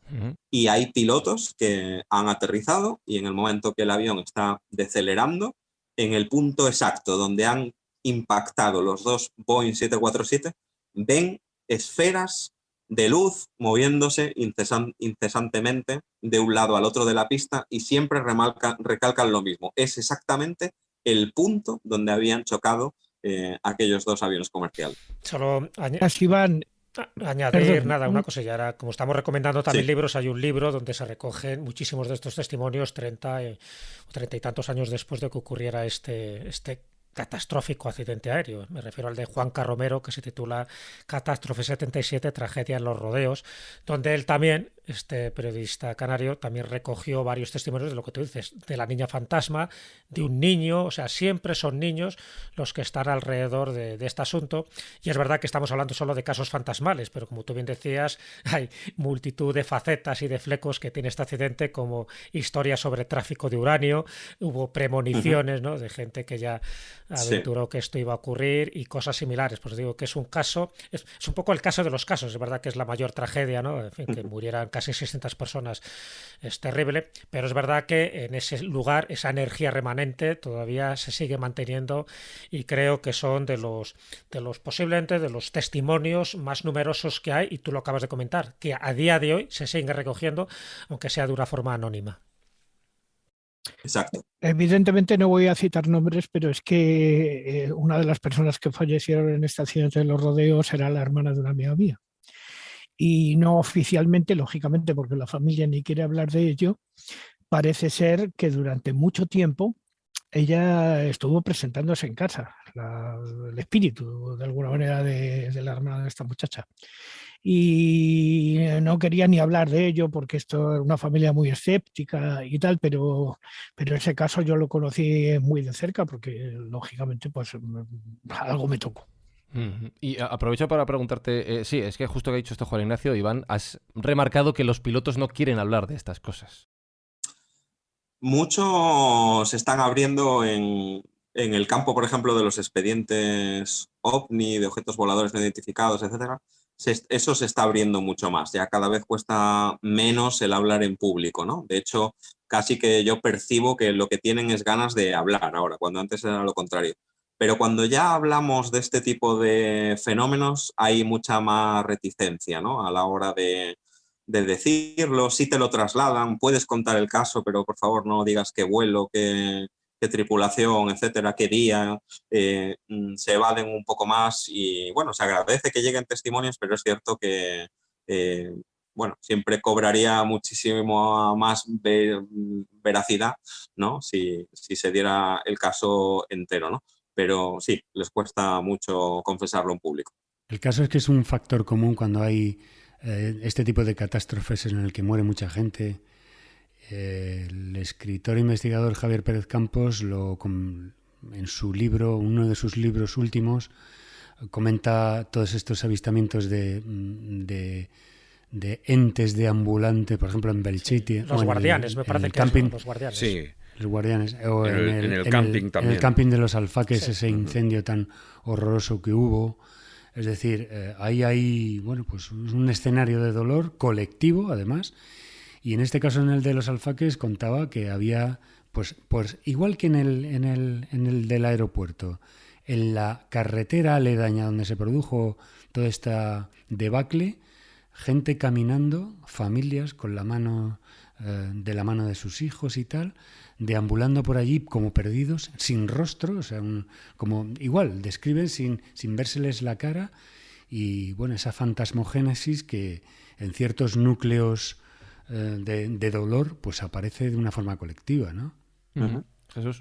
Sí, bueno, fíjate, eso dentro de la doctrina espírita tiene una cierta explicación para ellos, ¿no? Porque cuando alguien desencarna de una forma súbita, es decir, no se lo espera, no hay un tránsito, no hay una preparación, pues parece que ese tipo de espíritus, ya sabéis que los espíritas evitan hablar de fantasmas, para ellos no son fantasmas, son espíritus que se han quedado ahí como en un campo intermedio, ¿no?, entre el aquí y el allá, en esa especie de mundo intermedio, y entonces no son todavía conscientes de que han muerto, pero sí que en momentos determinados tiene una cierta corporeidad, es decir, que se les puede ver, aunque se les vea de una forma transparente, como si emitieran un tipo de brillo, en fin, por eso están dentro de estas fantasmogénesis, pero serían eso, personas, almas en pena, que se llamaba antes dentro de nuestras tradiciones, que están durante un tiempo indeterminado, de aquí para allá, hasta que son conscientes de que han fallecido, que han desencarnado, hasta que encuentran ese túnel, ¿no?, por también utilizar ese término cinematográfico y que utiliza Raymond Moody, y ese túnel que le lleva hacia la luz y por lo tanto pues les lleva hacia otro tipo de dimensiones. O sea que sí que suele ser habitual. Pero bueno, te comentaba un poco, Iván, un poco también a raíz de la pregunta que decía Fran, Tenerife tiene otros sucesos también también trágicos, me refiero a lo que es el aeropuerto, pero que hay uno, en fin, que es muy llamativo, ¿no? Que es el caso Abades, ese accidente de avión fantasma, posiblemente el más famoso de toda Europa. ¿Puedes contarnos? Sí, esto sucede en el 9 de julio de 1982 en la isla de Tenerife. Hay pues una región de la isla que se llama Abades y nos situamos más o menos a las 8:30 de la tarde de ese día, ¿no? De ese 9 de julio. Hay un montón de testigos a lo largo de la costa, que en ese momento en la isla, pleno verano, hay un montón de luz todavía, es un día de luz llena, ¿no? Prácticamente todavía no ha caído la tarde y anochece muy tarde. Y de repente, pues lo que hacen los testigos es que empiezan a divisar en el cielo como una aeronave, pues cae, va descendiendo, una aeronave de pasajeros. Hay testigos que describen perfectamente la aeronave, el modelo, describen incluso los colores que lleva el fuselaje y ese avión impacta contra el agua. Hay testigos, por ejemplo, hay una familia entera, como relata, que va en coche por la autovía pegado a la línea de costa y observa con total claridad como la parte de arriba del fuselaje permanece flotando en el agua, la cola también permanece flotando en el agua, la parte de delante más o menos está sumergida, pero se ve a todas luces que es un avión. Ellos escuchan, como numerosos testigos, incluso el ruido del impacto, porque es una gran explosión contra el mar, no es una explosión de fuego, pero es un impacto muy fuerte que hace muchísimo ruido. Es una familia de personas. Hay desde el sur de la isla incluso un teniente de infantería, Teófilo Alonso Donates, que sale en los informes, y es testigo directo, como para él incluso es un avión que se ha estrellado en el mar, idéntico a los que usa Iberia, dice en su declaración. Él venía desde el municipio de Güímar y ve también perfectamente cómo el avión queda flotando en el agua, permanece totalmente flotando. Él añade además características del avión, tenía un color azul, tenía una raya blanca pintada en diagonal a lo largo del fuselaje, era un avión comercial de pasajeros y dice que es como otro que dice que es como uno de los Boeing, ¿no? Que usa la compañía Iberia. Se empiezan a colapsar un poquito las centralitas de información de la isla, de comunicaciones y demás. Se pone en conocimiento de la Guardia Civil, de la Cruz Roja del Mar, Protección Civil, Policía Nacional. Los dos aeropuertos de la isla, hay que recordar Tenerife Norte y Tenerife Sur, no tienen absolutamente ninguna constancia de haber perdido ningún avión en el radar y, por supuesto, que haya desaparecido y que se haya caído al mar. Estos organismos del Estado empiezan la búsqueda, se lanzan al mar, incluso una asociación de buzos expertos, por aquel entonces eran de ayuda de emergencia, se llamaba ANAGA, se sumergen en la zona hasta 500 metros de profundidad, no logran ver ningún tipo de resto, ni flotando ni sumergido, y no aparece absolutamente nada flotando en el mar. No se encuentra ningún resto de queroseno, no se encuentra ningún resto de ningún objeto que flote. En los aviones hay que recordar que hay muchísimas cosas que flotarían en el mar. Por supuesto, no aparecen cuerpos, no aparece ninguna parte del fuselaje y se redacta un informe de la 151 Comandancia de la Guardia Civil del municipio de Ofra en Tenerife y esta comandancia recoge el testimonio de otro testigo que también dice que él ve claramente como un avión Boeing se estrella contra el mar. Se lo comunican desde el puesto de la comandancia de Fasnia, que lo traslada a Ofra y traslada el testimonio de este testigo allí. Se habla en un primer momento de si se podría haber producido una alucinación colectiva.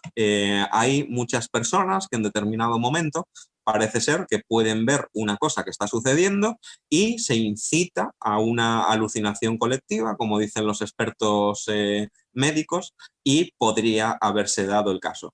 Pero que dicen que es muy acotada en el número de personas, que puede ser pues determinadas personas, pero no tantos cientos como son en este caso de avales. Y además, Iván, si me permites, sí, sí. Que no están todos juntos, es decir, claro, que es gente que está en diferentes lugares y que tiene la misma visión, con lo cual no se trata de que pueda ser una cuestión colectiva, ¿sabes? De que en un momento determinado de sugestión colectiva o por ver, yo qué sé, un fenómeno que luego, que podía ser un fenómeno de un rayo de luz y de repente pues el boca a boca o la sugestión entre algunos de ellos pueden cambiar. No, es que estamos hablando de que el fenómeno es visto desde diferentes lugares de lo que es la costa de la isla, con lo cual ahí ya no podía haber o no se considera que pueda haber está esa levantando la mano Manuel colectiva. Berrocal y estaba pensando, Manuel nos podrá hablar bien de esto, si esto no puede ser una alucinación colectiva, no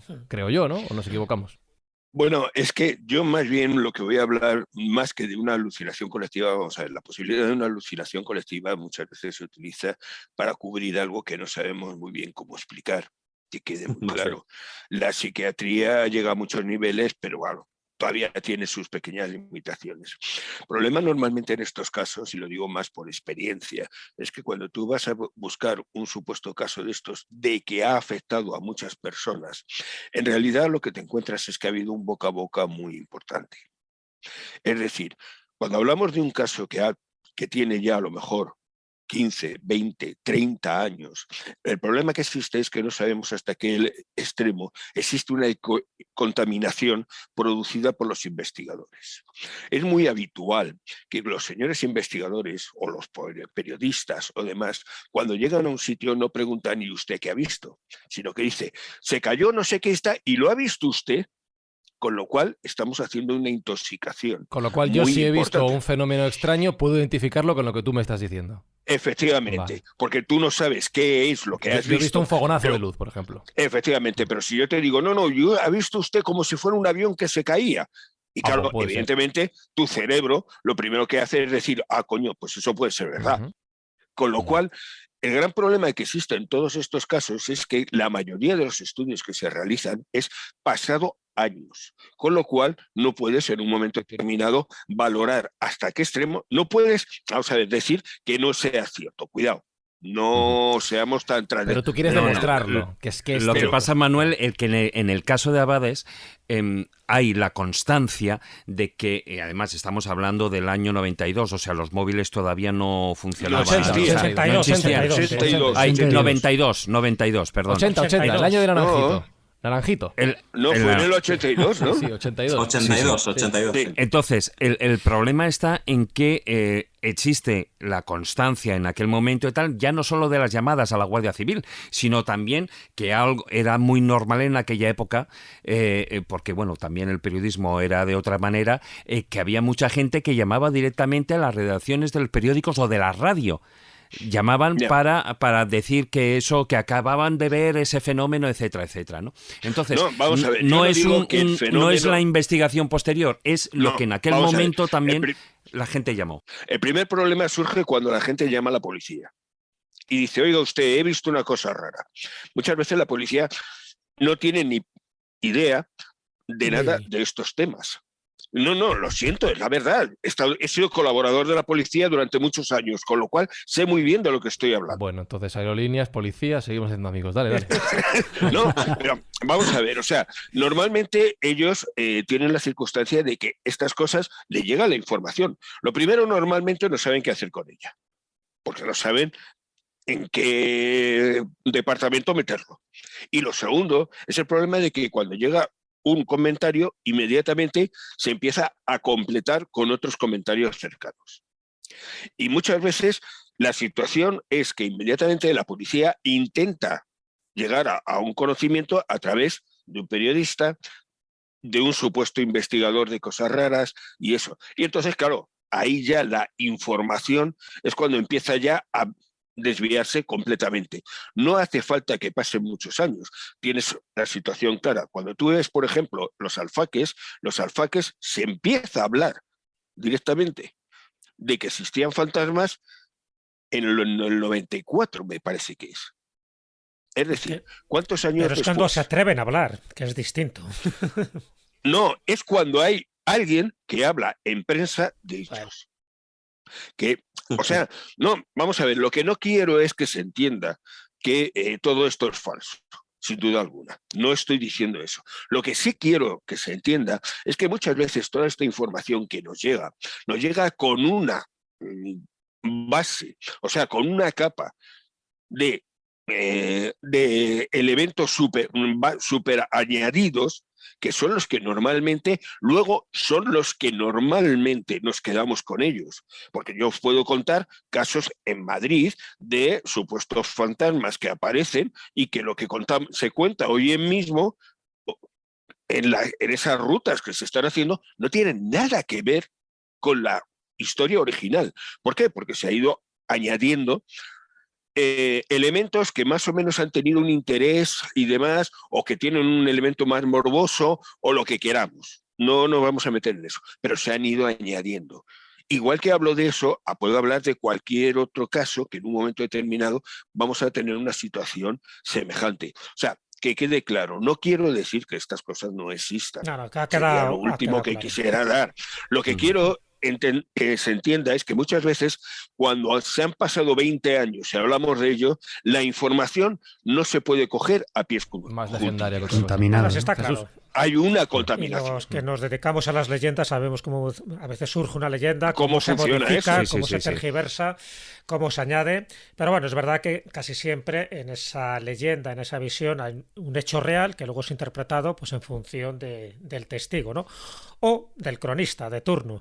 Pero bueno, un poco por desatascar el asunto del caso Abades, un poco cuando lo estaba contando Iván, sí que me recordaba, claro, cuando hablamos de visiones, pues un poco lo de... ¿Os acordáis que al principio dije que me recordaba de vez en cuando lo del holandés errante? Pues también el Caleuche. Incluso sabéis que el Caleuche, en algunas de las descripciones que ha comentado Iván, aparece como un barco en llamas, ¿no? En este caso, en lugar de en el aire, pues aparece por el mar, pero con una sensación de que está, pero no está, que no deja huella. Es decir, que hay muchos testigos que le ven desde distintas orillas. En el caso del Caleuche, ya sabéis que suele transitar de vez en cuando y además en noches fantasmagóricas, como puede ser la noche de San Juan o la noche de Halloween, por la isla de Chiloé, que está en Chile. Bueno, desde un punto de vista, yo creo que efectivamente son visiones que están ahí, que quedan una constancia, como una especie de fata morgana, pero que no hay una huella física que constate que ese avión o ese barco es real. Por eso forma parte de ese inconsciente colectivo.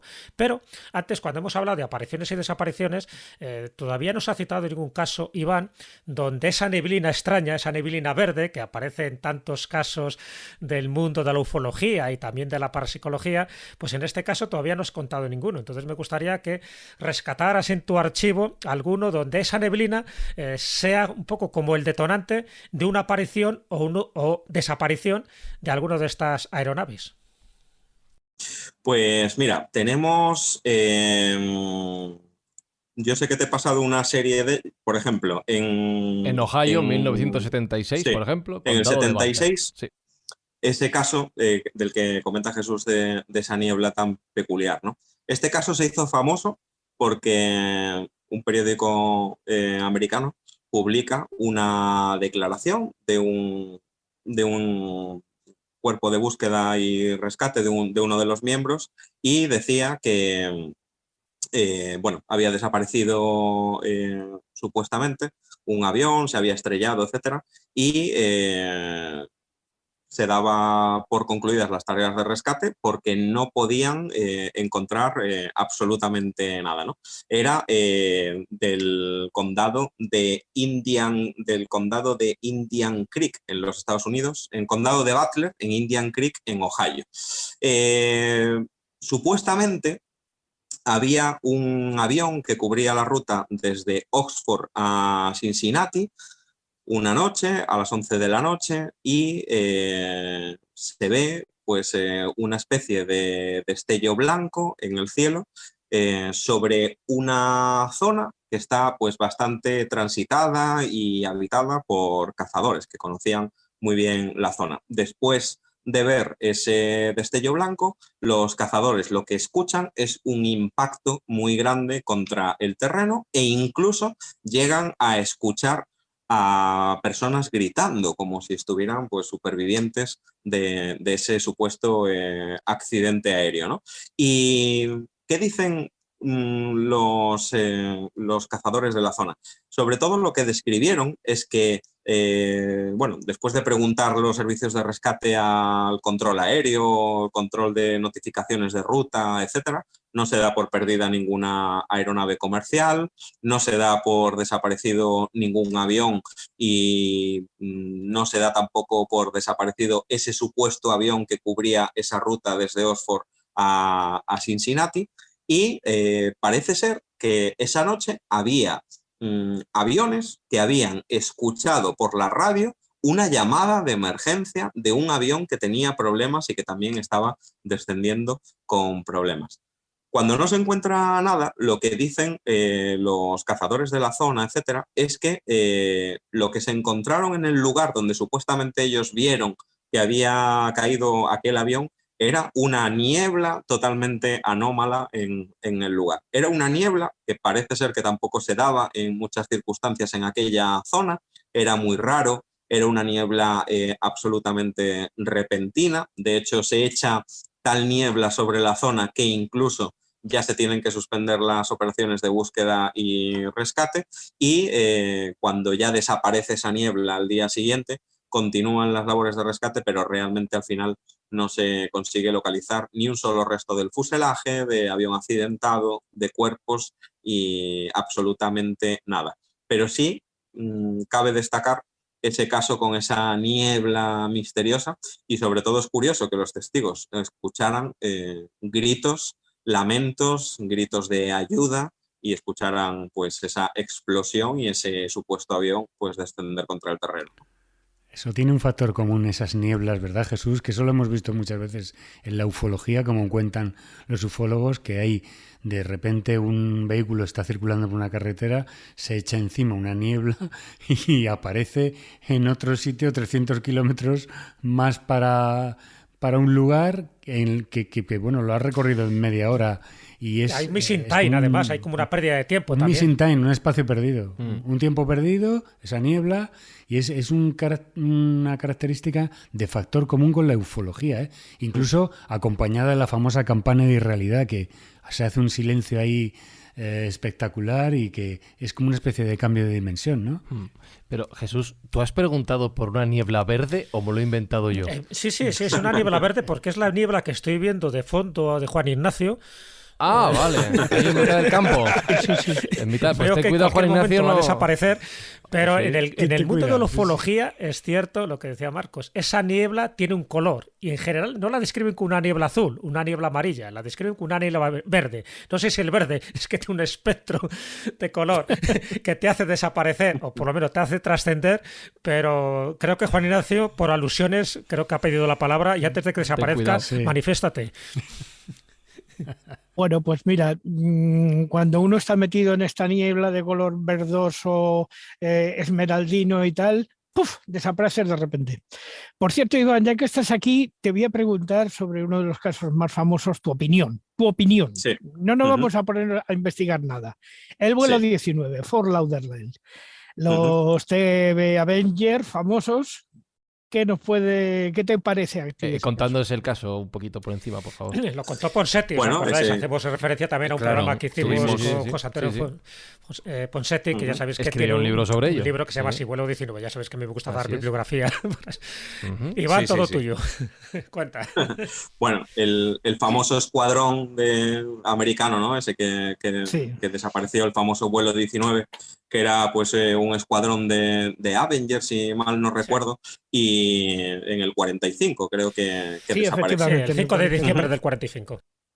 Se mezcla un poco lo que citaba Jesús sobre ese tipo de nieblas también, esa mala meteorología. Es cierto que en aquella época los aviones tenían pues también instrumentos de navegación, aunque eran avanzados ya para la época, pues bastante rudimentarios, y lo que sucede directamente es que las brújulas, los instrumentos de navegación, etcétera, dejan de funcionar a estos pilotos, ¿no?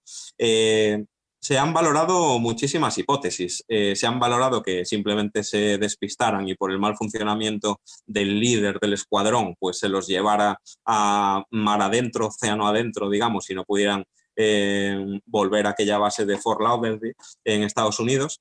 Y ellos pensaban también que estaban llegando a los Cayos de Florida, que estaban navegando hacia aquella dirección. Sin embargo, no tenían ningún tipo de referencia sobre la altitud, etcétera. De hecho, incluso ellos llegan a reportar,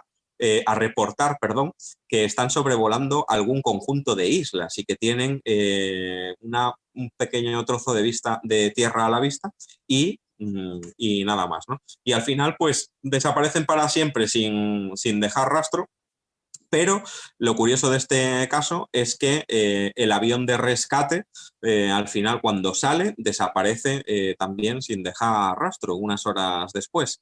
También hay otra curiosidad en este caso. Uno de los pilotos de aquella jornada, no se matan todos, digamos, o no desaparecen todos los pilotos del vuelo 19, porque uno de ellos dice que no quiere volar ese día, que tiene un mal presentimiento y que piensa que le va a pasar algo y se va para su casa y se da por desaparecido y a las horas del incidente lo encuentran en su casa y él vuelve a la base y es cuando confiesa que él no quería volar porque sabía que algo iba a pasar. Fue uno de los dispositivos de búsqueda más grandiosos de la Marina Naval de los Estados Unidos y se gastó muchísimos recursos en buscarlo, ¿no? Lo curioso también del tema, y ya termino con esto, es que años después, porque hay muchas hipótesis de por qué desaparecieron los aviones, pero nadie se pone de acuerdo y hasta el momento nadie los ha encontrado. Hay un pequeño reportaje de National Geographic que dice que han encontrado uno de los aviones en el fondo del mar, pero bueno, no dan unas pruebas muy contundentes respecto a eso. Sí, una de las madres de uno de los pilotos del vuelo 19 ha dicho que ha recibido una carta de su hijo, la ha presentado a la prensa y yo escribí un artículo sobre aquello también que lo podéis ver en mi web, al periódico News de Miami, y dice textualmente, la carta dice que todavía se encuentran allí, pero están en una dimensión diferente, dentro de un fenómeno magnético que podría haber sido provocado por un objeto volador no identificado, que no saben qué pasa allí y que parece ser que ellos se encuentran en algún tipo de otra dimensión. No sabemos tampoco de qué manera le ha hecho llegar la carta ni por qué servicio postal, que me parece curioso, sin embargo, ese dato, ¿no? Pero bueno, es cierto que hay mucha hipótesis, ¿no? Mezclada. Sí. Hombre, es uno de los casos que le dio más alas a la hipótesis del Triángulo de las Bermudas, las cosas como son. Sí, bueno, y eso que exactamente no está dentro del Triángulo de las Bermudas, estaría en uno de los vértices ahí en Florida, pero claro, podría ser. Sí. No, es verdad que es uno de los casos más, yo creo que más llamativos, pero ya no solo eso, porque tú acabas de contar, fíjate, una vez más volvemos a ese intermundo, ¿no? Parece que se encuentran este tipo de seres, o sea, no están ni muertos ni vivos, están ahí como en una zona intermedia, pero incluso días después de los 26 desaparecidos, de las 6 personas que se dieron como muertas, porque incluso un avión que salió también a su rescate también desapareció, hubo alguien, eso lo contaba Ponseti, el hermano del sargento Josh Paonessa, que recibió un telegrama diciendo que él estaba vivo, o sea, que estaban informando mal. Entonces, si él estaba vivo y ese nunca ha desaparecido, a lo mejor también estaba esta especie de dimensión de la que estamos hablando. O sea, por eso digo que hay una serie de elementos de misterio muy llamativo que trasciende cualquier otro de los casos que acabamos de comentar. En este caso, solo una puntualización. En 1974, 29 años después de que sucede este episodio del vuelo 19, sí se presenta en la televisión un experto investigador que dice que tiene una grabación que se recoge ese día, que la Marina no hace oficial ese día, pero sí parece ser que sale pues, de archivos desclasificados muchísimos años después, y el teniente Taylor, que era uno de los líderes del escuadrón, llega a decir una frase por radio que sí es recibida en la base, pero no se hace pública, y solamente es capaz de capturarla de alguna manera, de grabarla, un radioaficionado de la zona que intercepta esa comunicación. La frase dice en concreto: no vengan a buscarme porque parece que esto viene del espacio exterior. y parece ser que hay otro piloto que en esos segundos transmite desde su avión: no vengáis a por mí. Parece ser pues que si eso fuera realidad, que ellos posiblemente podrían estar viviendo algún fenómeno de algún avistamiento, ¿no? Pues recuerdo, si queréis profundizar en esta historia, en primer lugar el libro de José Antonio Ponseti, al que hacía referencia Jesús, que es Vuelo 19, José Antonio Ponseti, y el programa al que también mencionaba Jesús Callejo es nuestra edición 302 con el propio Ponseti, llamado El Vuelo 19 y el Triángulo de las Bermudas.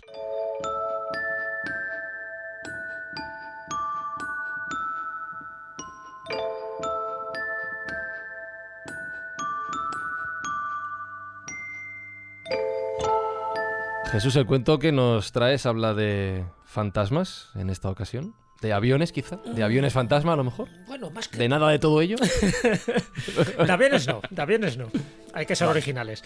Pero a ver, sí habla de algo que hemos comentado reiteradamente. Hemos hablado de muertos, de espíritus, de fantasmas, de gente que está en el otro lado, de gente que se desencarna.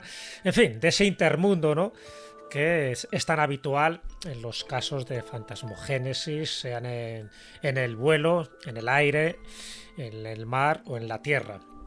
Así que en este caso he elegido algo que me llamó la atención en su momento y que es una leyenda que está sacada de un prólogo.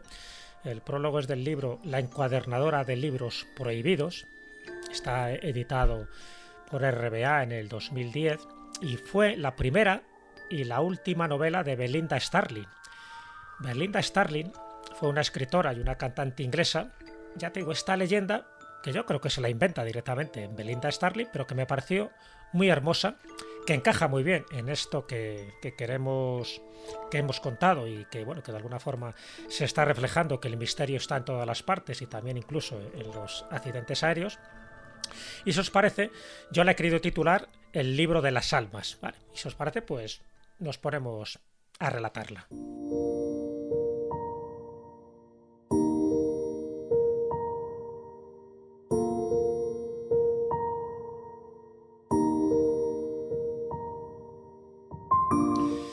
Existe la creencia de que San Bartolomé, el patrono de los encuadernadores, ofrece a cada alma, poco antes de nacer, 2 libros. En el primero es muy bonito, porque además está protegido por unas cubiertas de cuero marroquí, con filigranas de oro y papel de Holanda. El otro se presenta en piel de cabra, sin siquiera curtir, y tampoco no tiene ningún grabado. Y este alma, antes de que se encarne en algún cuerpo y nazca en la tierra, debe elegir uno. Y entonces el alma se encarnará en el mundo de los vivos, y en ese momento es cuando podrá abrirlo. Muy bien. Quien eligió el tomo de hermoso aspecto descubrirá que en sus páginas ya está escrito un destino inevitable que deberá seguir al pie de la letra. Al morir, el libro se habrá deteriorado, en fin, por causa de su constante lectura, y que el cuero posiblemente estará resquebrajado y el texto será ilegible. En fin, habrá vivido una vida predeterminada de antemano y que fue el libro que él eligió. En el caso de que eligiera el segundo libro, el de las páginas, en fin, que está un poco como más deshilachado, pero las páginas están en blanco. Están esperando a ser escritas con una vida de libre albedrío que respete la inspiración personal y la gracia divina. Y a medida que va avanzando el destino de este alma, el libro va adquiriendo más y más elegancia, hasta que su encuadernación, bueno, pues supere lo que podría haber sido ese cuero un poco oscurecido. Intentará que ese papel tenga las mejores frases y sea más lustroso que incluso si se hubiera hecho en los talleres de París o de Ginebra, y al final este libro pasará a formar parte de la gran biblioteca del conocimiento humano.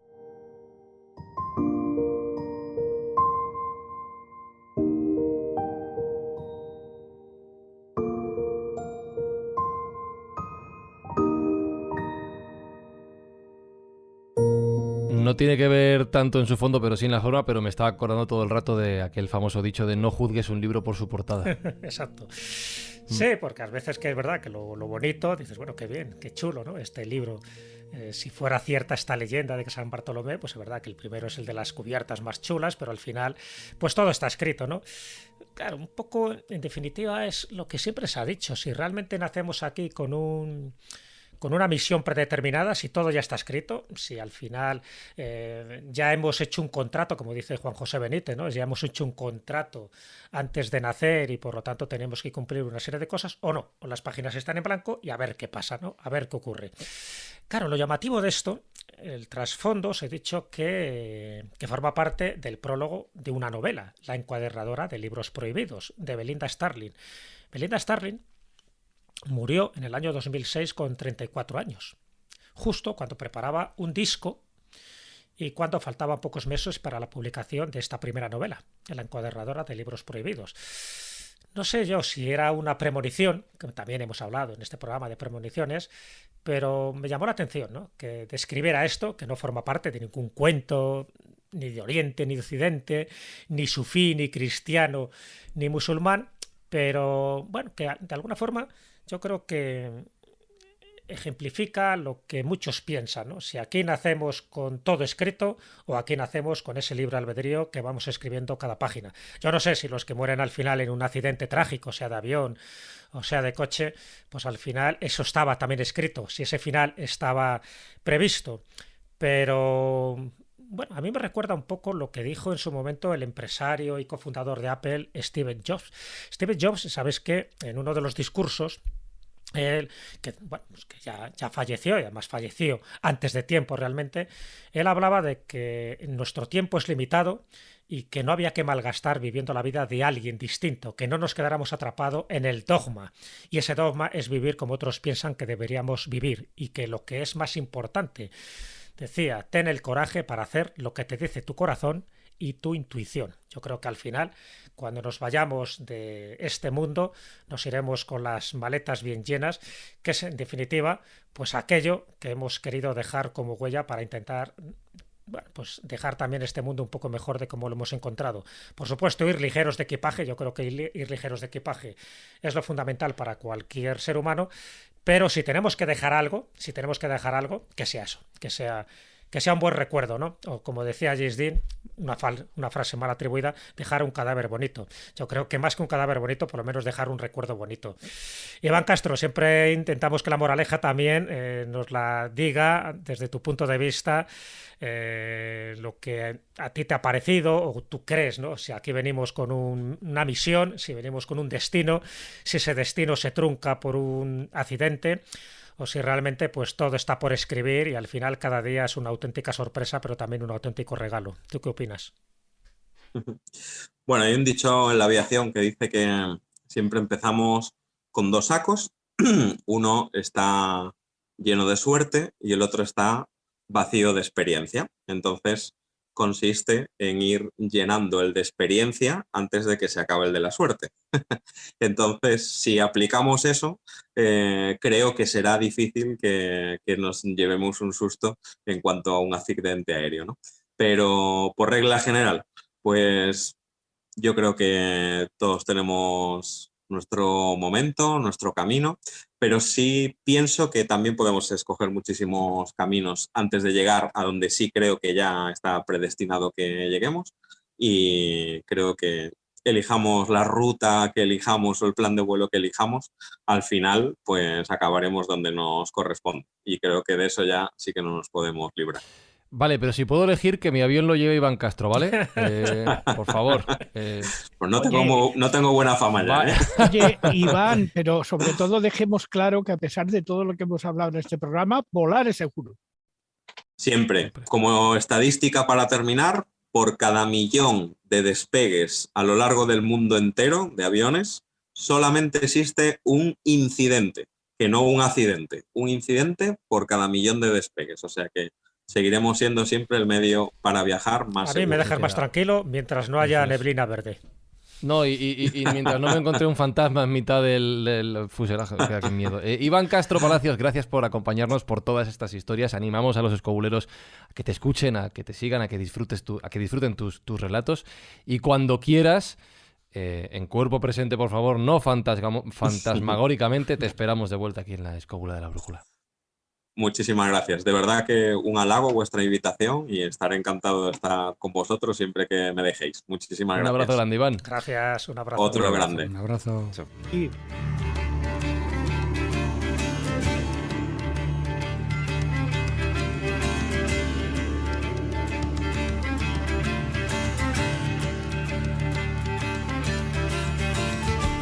A Juan Ignacio cada vez le veo más oscuro, prácticamente le intuyo. Allí en mitad del campo, ¿cuáles son tus planes para esta noche, maese?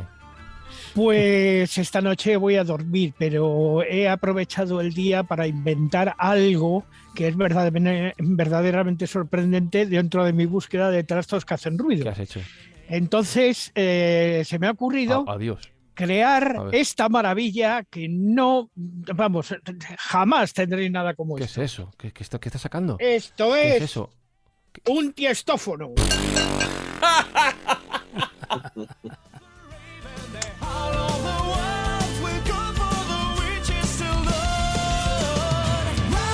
Algún día David Sentinella en la zona de Orusco se escuchará este sonido con una aparición fantasmal. ¡Un tiestófono! ¡Clac, clac, clac! ¡Un tiestófono! Sí, no. Y será recordado en la escóbula este momento, ¿no? Pero fíjate, a mí y al hilo yo me voy a despedir porque con este programa lo que me estaba recordando era uno de esos capítulos, no sé si era de Historia de la Cripta o de Los Límites de la Realidad, en lo que un avión, de repente una tormenta, y uno de los pasajeros mira por la ventanilla y ve un ser encima del ala. Y hasta ahí puedo decir.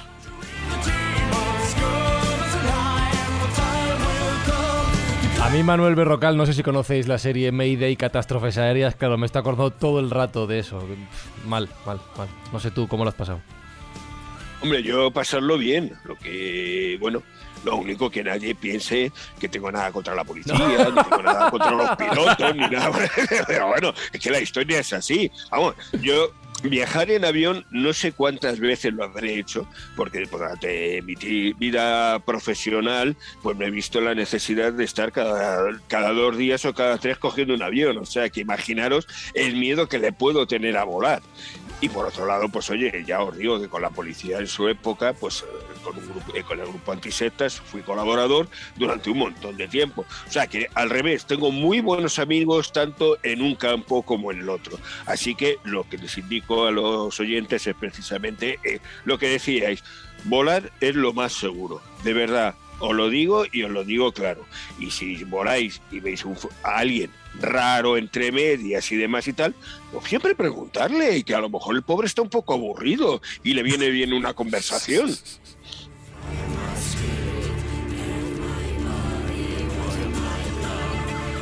Marcos Carrasco, ¿te lo has pasado bien hoy? Realmente ha sido un programa de altos vuelos, hemos disfrutado mucho con Iván Castro. Me ha hecho recordar un poco mi bautismo aéreo en un ultraligero hace 20 años, que nos invitaron en un grupo editorial y tuve la oportunidad de tener el conducirlo yo mismo. Fue una sensación estupenda.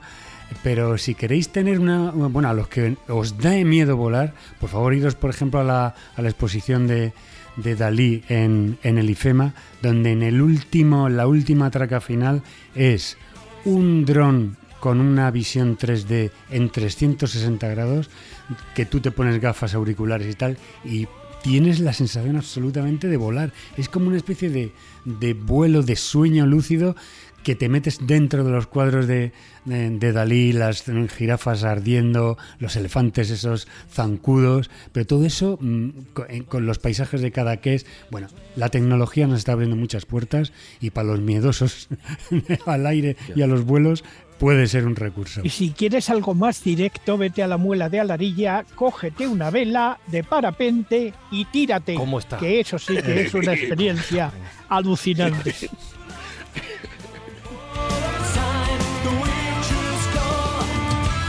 Bueno, Jesús, no sé de qué manera ni con qué resultado, pero en 7 días la Escóbula emprende un nuevo vuelo. Veremos hacia dónde. Exactamente. Como ves, hemos hecho una buena travesía aérea. Hemos navegado por distintos cielos, incluso por distintos océanos.